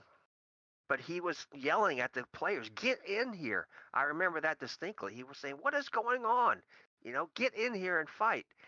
And I understood that sentiment perfectly because and I'm not exactly sure why. I've talked about this on my stream. I'm not exactly sure why. But lately, and particularly since the currency change, that has crept into the game. There just seems to be this unwillingness on the part of a lot of players to actually commit to a fight. And I can't. I mean, there have been a number of times where I've been running around on my white line on my Swordmaster, especially, and I see an order and a destruction group sort of maneuvering toward each other, and so I'll go into the fight, and then I'm alone, and it's just me, and all the other order guys have run away. I don't get. I don't see why that has crept into the game, but I don't know why. I'm not sure exactly what has triggered that. In a game like this, you're going to take your hits, right? Every player in the game is at times they are going to take their hits, and you're gonna have to respawn or whatever. That's part of the game, and you should just accept that. So I don't have a good answer for you, man. I don't. I've noticed it just like you have, but I don't know what's causing that. Well, for me, it's not necessarily a new phenomenon. For me, it's something that I have let's just say for a nice word, complained about for probably 2 years straight. Somewhere on that ballpark, probably 2 years straight. But I have certainly have seen it increase um, um, as time has gone on, and I've usually always attributed it to you know, as me being a probably above average in age player on a server versus younger players who, let's say, just worry too much about dying in a game, so they just don't want to participate unless they know they're going to win or unless they know they have friends to back them up. Let's say, you know, you see one guy in front of you, you stand there and you don't do anything, but then you have four friends that are behind you, then you attack them. But if it was just you and him, you would just stand in the war camp and just avoid him. Whereas me, I am more than willing to run into a warband myself and die 20 times and not really give a shit because dying is meaningless. I don't care about stats. I don't care about my death blows. I don't care about my KD. I don't care about any of that stuff. But it seems to be that a lot of people do, and I don't understand why. Okay, well that I can answer because I'm one of those guys that I do track and follow my kill ratios, and I like when you get into the 1v1 fights that I'm so fond of. And I'm like any competitive player, I suppose. When I get into a fight like that, or I get into a scenario, I want to win. And the more kills I can get, the better. So I do keep track of that stuff. But it's not a, it isn't an obsession.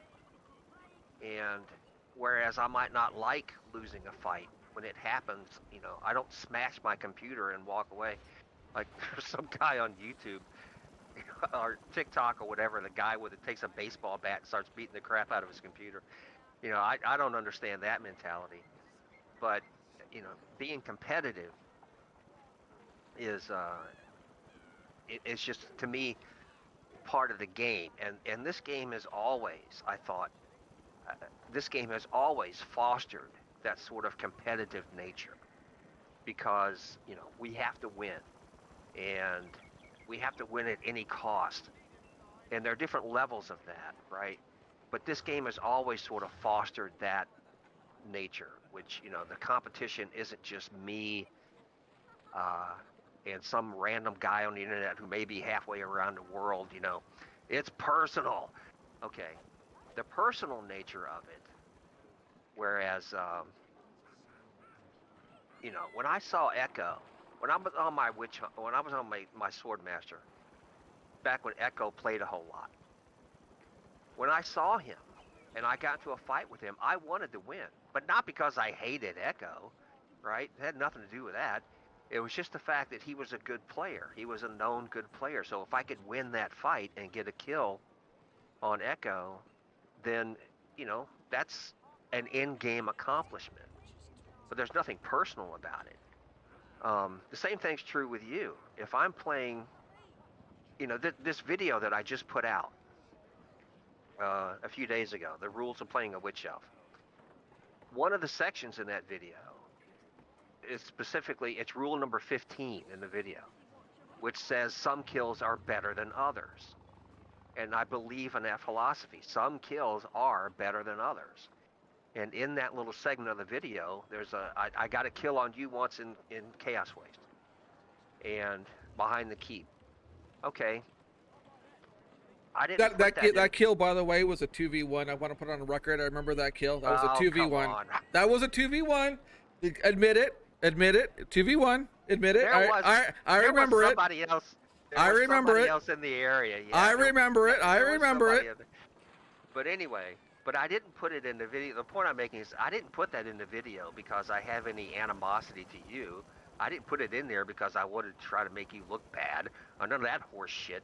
I just put it in there because, you're a known player on the server, and to get a kill against anybody, it's the same with Just Delete. I put a kill in there. I got a kill on Just Delete, and that one went in there too. And it's not because I hate Just Delete or any of these other guys. It's just because some kills are more fun because you're fighting people who know what they're doing, right? And you know what you're doing. And so to get a kill on you, or to get a kill on one of these other guys, like Krubs, I got a couple kills on Krubs. One of those went into the video. And but it's just because these guys know what they're doing. And so when you can get one over on one of them, it's just a bit more satisfying. But there's nothing negative about it, No. Well, the issue I have though is there are some who play this game who do take it very personally. I had a bad streaming experience not that long ago one night. I got in and I was in a good mood and I was playing my Swordmaster. I got into a Battle for Prague SC. There was a 6-man in there. I had no idea who these guys were. There was only one name in the 6-man group that I had seen before, a Witch Elf. But these guys got a kill on me, and all 6 of them came over and started corpse jumping. Okay. What's up with that? All 6 of them are going to come over and corpse jump me. that was a bit upsetting because, you know, it's one thing to get a victory and say, okay, good, you know, I got one. It's another to try to rub somebody's nose in it, and that's the aspect of the game that, you know, sadly it's here, and sadly we have to deal with it. But I wish we didn't, right?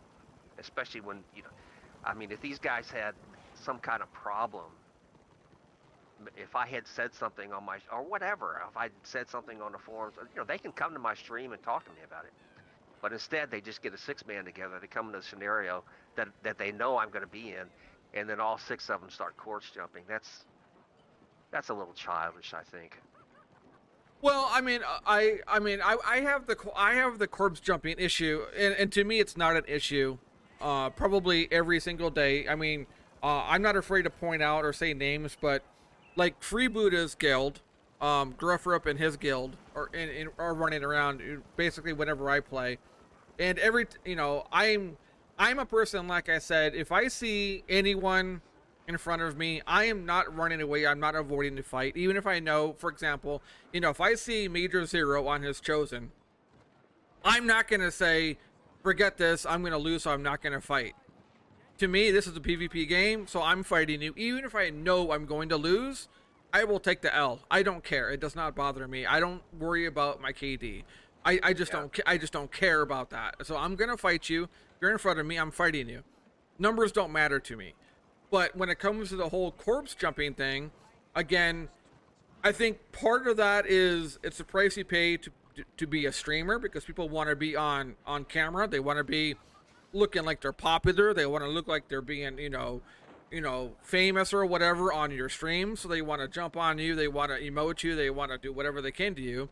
And Freebooters does this probably 20 times a day to me every single day.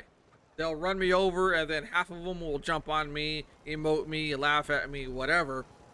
20 times a day. But it is what it is. It's one of the prices you pay, or I pay, to A, stream, and B, be solo. So I just accept it and I move on.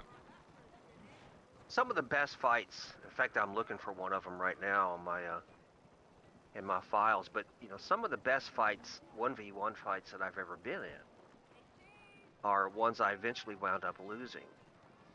And there's one that I will never forget. At the No, moment, I can't remember what video it's in. it's wrong to stomp them. Um, I was in Prague, and it was the zone had locked, but I was still inside the keep, and there was a chosen up on the second floor, up in the Lord room. So I went up and started combat with the chosen. I wish I could find this video because it was just one of the most amazing fights. But we started on the second deck in the Lord room. We fought up the stairs to the third, just like in one of those old Errol Flynn movies or something, you know, where you see the guys with the swords and they're fighting up the stairways while they're talking to each other, you know, one of those old hokey movies, you know, or like The Princess Bride, where the big fight scene from The Princess Bride, where the guy says, "There's something you must know. I'm not truly left-handed," you know, all that kind of stuff. It was that kind of fight. We fought up the stairs to the third deck. We fought out to the ramp, and then I punted the guy off and then jumped down, and we fought back inside the keep and then up and down, and the whole thing took like 6 or 7 minutes before we finally wore each other down, and he got the kill. But I didn't care because it was just such a great fight. And and I've had fights like that, where again, especially fighting a chosen, I've had fights like that it's just drug on for minutes, 3, 4, 5 minutes, whatever. And it's rare when it happens because typically somebody else shows up and spoils it, Mm-hmm. But they're just such great fun when you get into a fight like that, and winning them is just the icing on the cake, right? Um, So, and I always put in my videos, I always put in there, I've done a series of 1v1 videos. They're called the Philosophy series. I've done 4 of them, where they're all just 1v1 fights I've gotten into. But in every one of them, I've always said, respect my worthy opponents, because that's how I view it. And the only guy that I know that I've corpse jumped was, I don't know if he's still in the stream or not, but I got a kill on Major Zero once. And since I knew him personally, so to speak, I did jump him, but that's a little different. No, fair enough. Yeah, no, corpse jumping does not it does not bother me at all.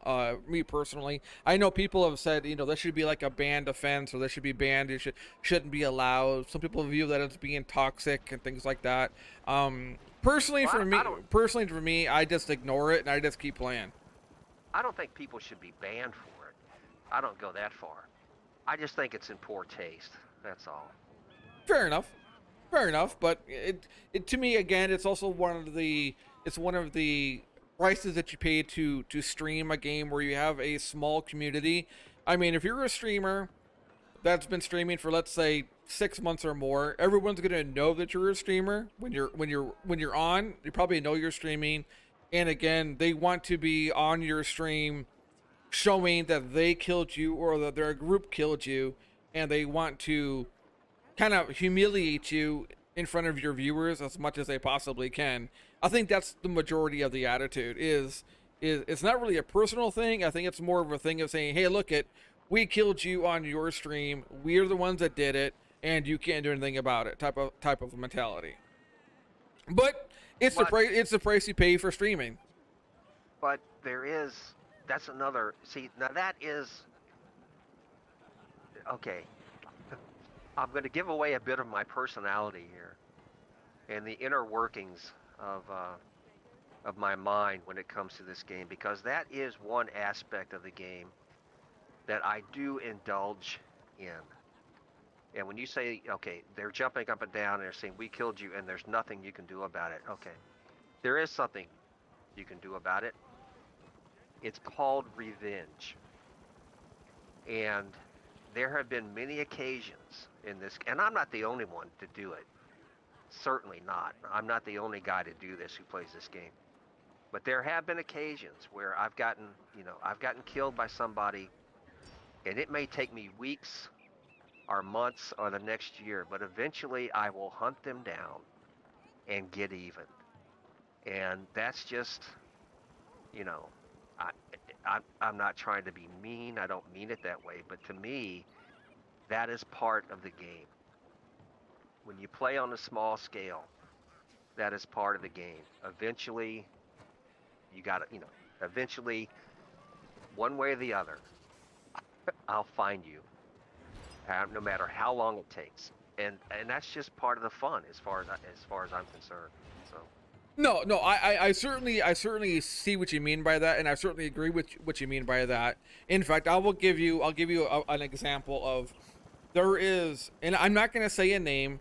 I'm not going to say the name of the individual. A lot of my viewers are going to know who I'm talking about, but there is a person on a server that cannot stand solo players, and this person does, generally speaking, only warband play, and he views, or she views, solo players as basically a waste of space on the server. They should not be alive or around, and he cannot stand them.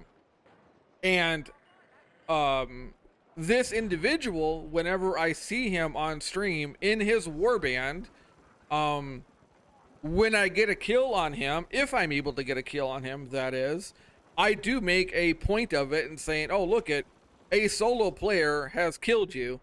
I guess a solo player isn't worthless," or something along those lines.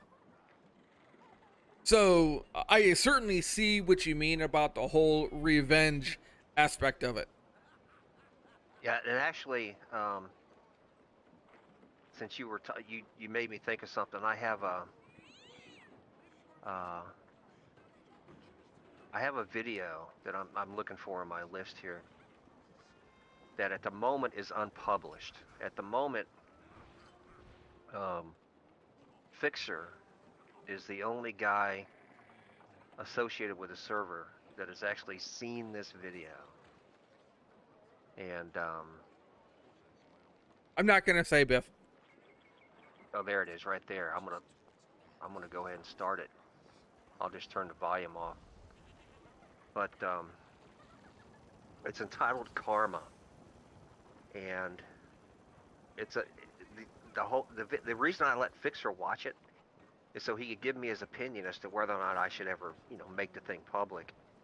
And he didn't think I should because he said it came across as being a bit too personal.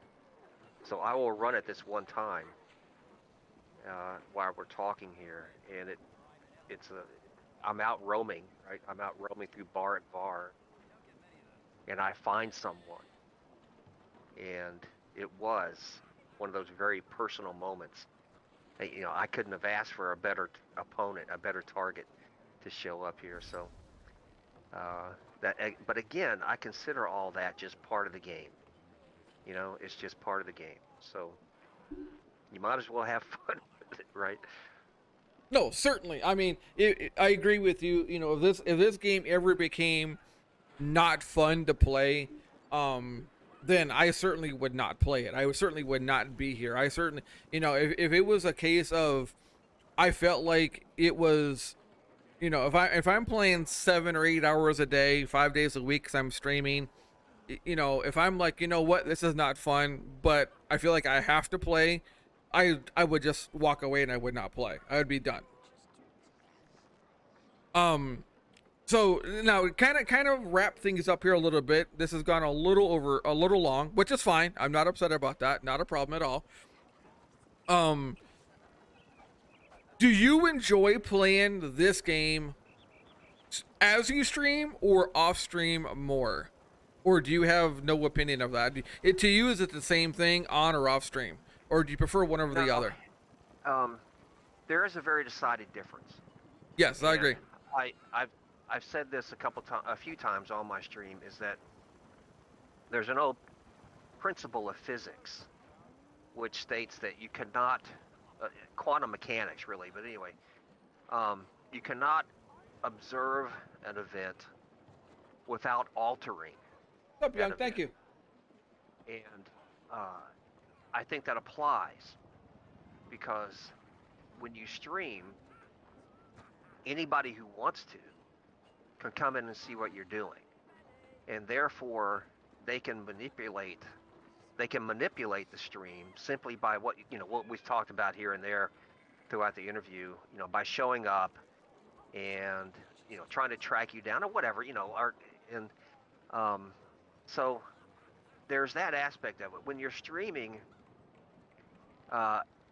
just the fact that everything you're doing is sort of being broadcast at the moment, I think does alter the manner in which the game plays. Yeah, I understand. Either physically or I have my days. Perhaps even mentally, if you want to look, so when I'm playing and I'm not streaming, there's a lot less pressure, I think. And I can take a lot more time, particularly when playing my Witch Elf. If I'm not streaming when playing my Witch Elf, I can take a lot more time in what I'm doing to set a combat up, right? To set a gank up, to set it up the way I want to, and go in and have the fight. When you're streaming, you don't want to, it's like you don't want to have these big downtimes, because then viewers lose their interest. Okay, this guy's running around trying to find a fight. Why don't you just go find a fight? Why don't you join a warband? This is boring. So yeah, there's a huge difference, I think, between the two. But both are fun. I get satisfaction out of both of those. So I will continue to do both, right? No, I would certainly definitely agree with you. When I stream, there is a feeling of, okay, I have to keep the action as high as possible. That way I can, the interaction and my viewers don't get bored. As you said, no one wants to watch you, or at least most people don't want to watch you standing around doing nothing and just talking. They want to see you get kills or die or do something. So when you stream, there is more of a pressure, at least internally, and for me, to be a lot more active and to do a lot more. Whereas if I play off stream, I can just kind of do what I want to do and take it how I want to take it, and not really worry about, what someone else's expectation is, because I am quote unquote entertaining people for the best, or if you want to call it entertainment. Some people don't call it entertainment at all. Whatever you want to call it, I'm not playing the game for somebody else's enjoyment. It's just purely for me. Yeah, and sometimes the whole entertaining thing when you're streaming, I I do make efforts to try to be um, funny where I can, like I was doing at the beginning of the interview. And I I somebody was in my stream one night, and I told them that I had gone to the doctor that day, and they asked me, well, what was it for? What did the doctor say? And my answer was, my doctor told me that I better keep smoking if I ever wanted to give up chewing gum. Okay, that's kind of a bad joke, right? I suppose, but um, I try to do stuff like that just to try. It's the whole reason I run these music videos. You've seen my stream. You've seen when I run these music videos and that I make and stuff like that. It's just to try to have something else going on in the stream, um, other than just me, right? To have something else going on other than just me. So just to try to keep interest. And of course, you don't have any of those pressures when you're not streaming. So it's a give and take, but I enjoy doing both. And as long as the server's here, um, I imagine I will be too. No, certainly, certainly. The thing for me when it comes to streaming, I'm going to use an example of today. The one thing that I love about streaming, especially on this server, and since the community is pretty small, and no one really has, even if you're the largest streamer on the server, your viewer base in comparison to other large streamers is minute. Okay, compared to real large streamers. So, if I have 50 people in my stream, today for an example, it's always nice when somebody says, "Hey, you were talking about this a couple days ago. How are you feeling? Or are you doing better? Or did you recover?" There's a lot more sense of people actually caring about you as an individual, instead of just, hey, entertain me, hey, you're my here to entertain me, and that's all your job is. And that is one aspect about this community of why I continue to do this, because there is usually at least one or two every time a day where somebody says, "Hey, how's your day going? How do you feel? Oh, thanks for streaming. It was much appreciated. You helped me get through," for like your son, for example, "you helped me get through study hall today," or "you helped me do this," or somebody is at work. Somebody is at work, and hey, I'm having a slow day at work. Thank you for streaming. You helped my day go by faster. That's why I stream.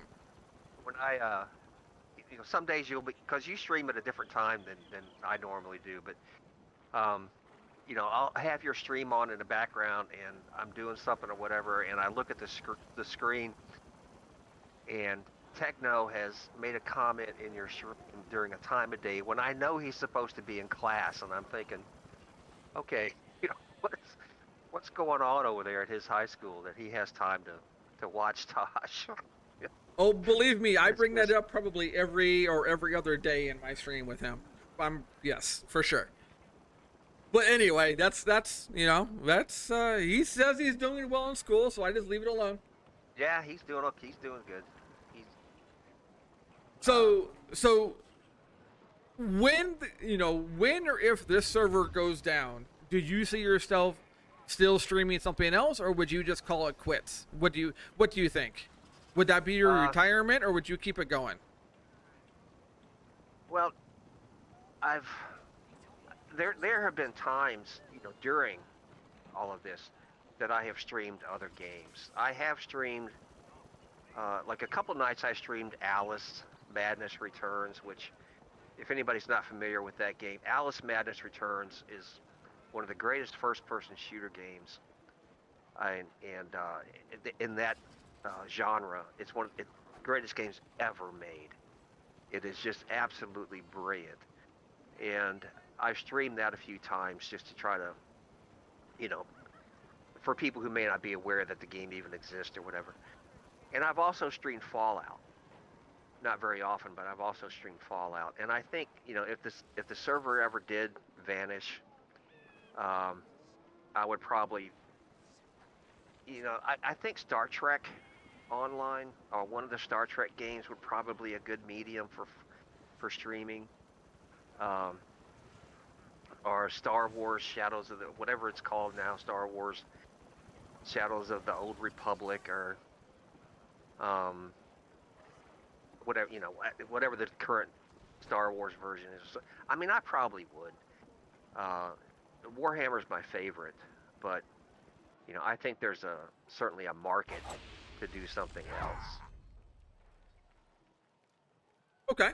No, I mean, I would think if or when the server goes down, I would probably continue to stream, and I would just stream something else, and I would just just try to find another game that I enjoy, and I would just keep it going myself.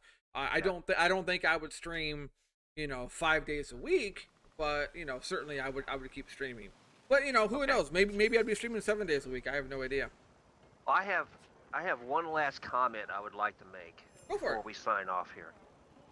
And I wish I'd made it when you were up over 50 viewers, but whatever.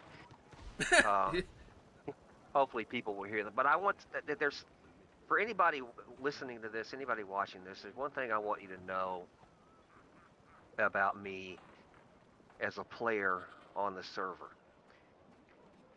I am one of those guys that all the stuff that I do, from making the videos, from streaming the game, from playing the game, whatever, there are multiple reasons for why I do that stuff. And those reasons are: 1, to promote the server; 2, to promote the game; 3, because I enjoy it; and 4, video editing, over the last 3 years especially, has been a source of therapy for me. I don't come here, I don't do the videos that I do, and I don't come into Warhammer to at the expense of anyone else. In other words, I don't do any things I do because I'm targeted at someone else, because I want to make someone else's life hard, or any of that horse shit. I do it because this is a place I can go and, for a little while, get away from whatever else may be on my mind. And so that's my primary reason. It's true, everything I've said before this is true. I enjoy the game. I've always enjoyed the game. I love the game. I'm glad it's here. I'm appreciative to the guys who run it, But even though all that's true, it is also true that it's somewhere I go to let my mind do other things. So that is my motivation. And if I go out and get a kill on one of your characters, it's not because I don't like you. It's just because that's the game, right? So I appreciate you letting me say that. And I appreciate you having me on, man. Oh, of course.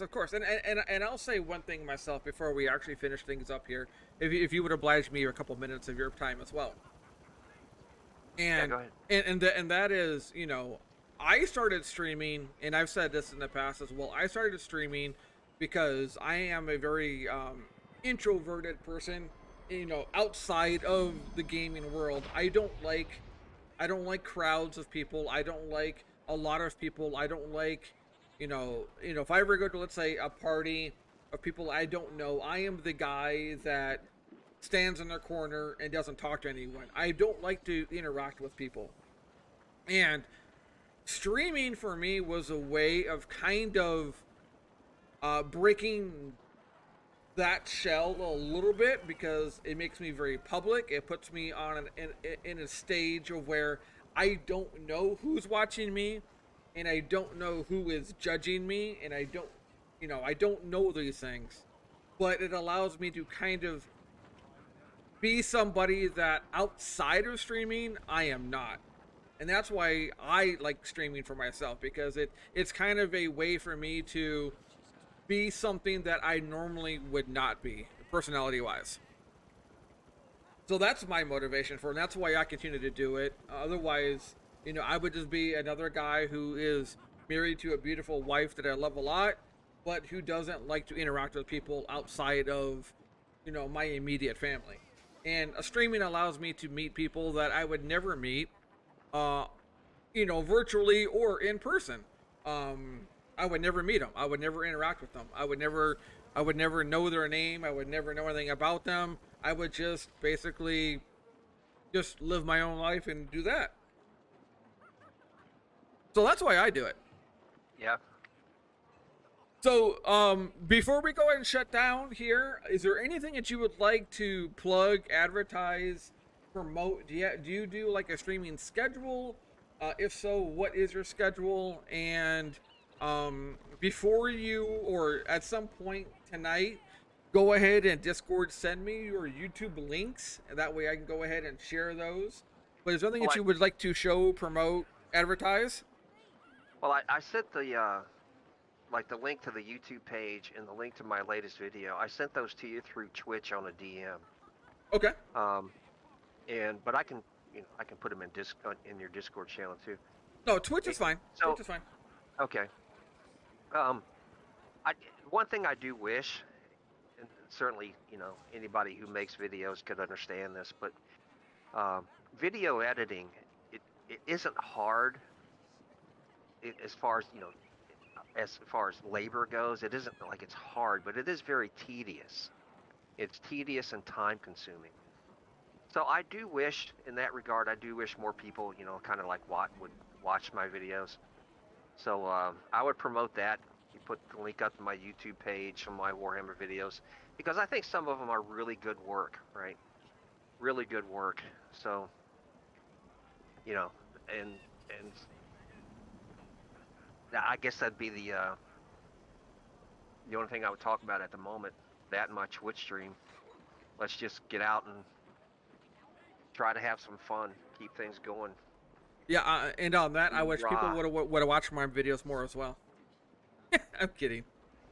Well, no, I'm serious, man. It's like, some of these videos I make, they're true labors of love, right? It's fun to make them, and like I said, it is kind of therapy. But I think some of them are just well crafted, interesting stuff. Especially the Witch Elf one that I just did. There's some funny stuff in there. But anyway, all right. Thanks, man. No problem. I will certainly go ahead and link information in my YouTube page when this goes live. This video should go live either tomorrow night or Friday night. So if you want to take a look at it, on your own time, or if anybody else does, you can certainly go ahead and watch it there. But Karisanna, I really appreciate your time. Appreciate you spending time with me doing this interview. And thank you very, very much. It certainly was enjoyable. And I hope you enjoyed it, and I hope you had fun as well. I had a blast. I appreciate it. No problem. Thank you. All right, guys. Take care. You as well. Thank you, and have happy hunting.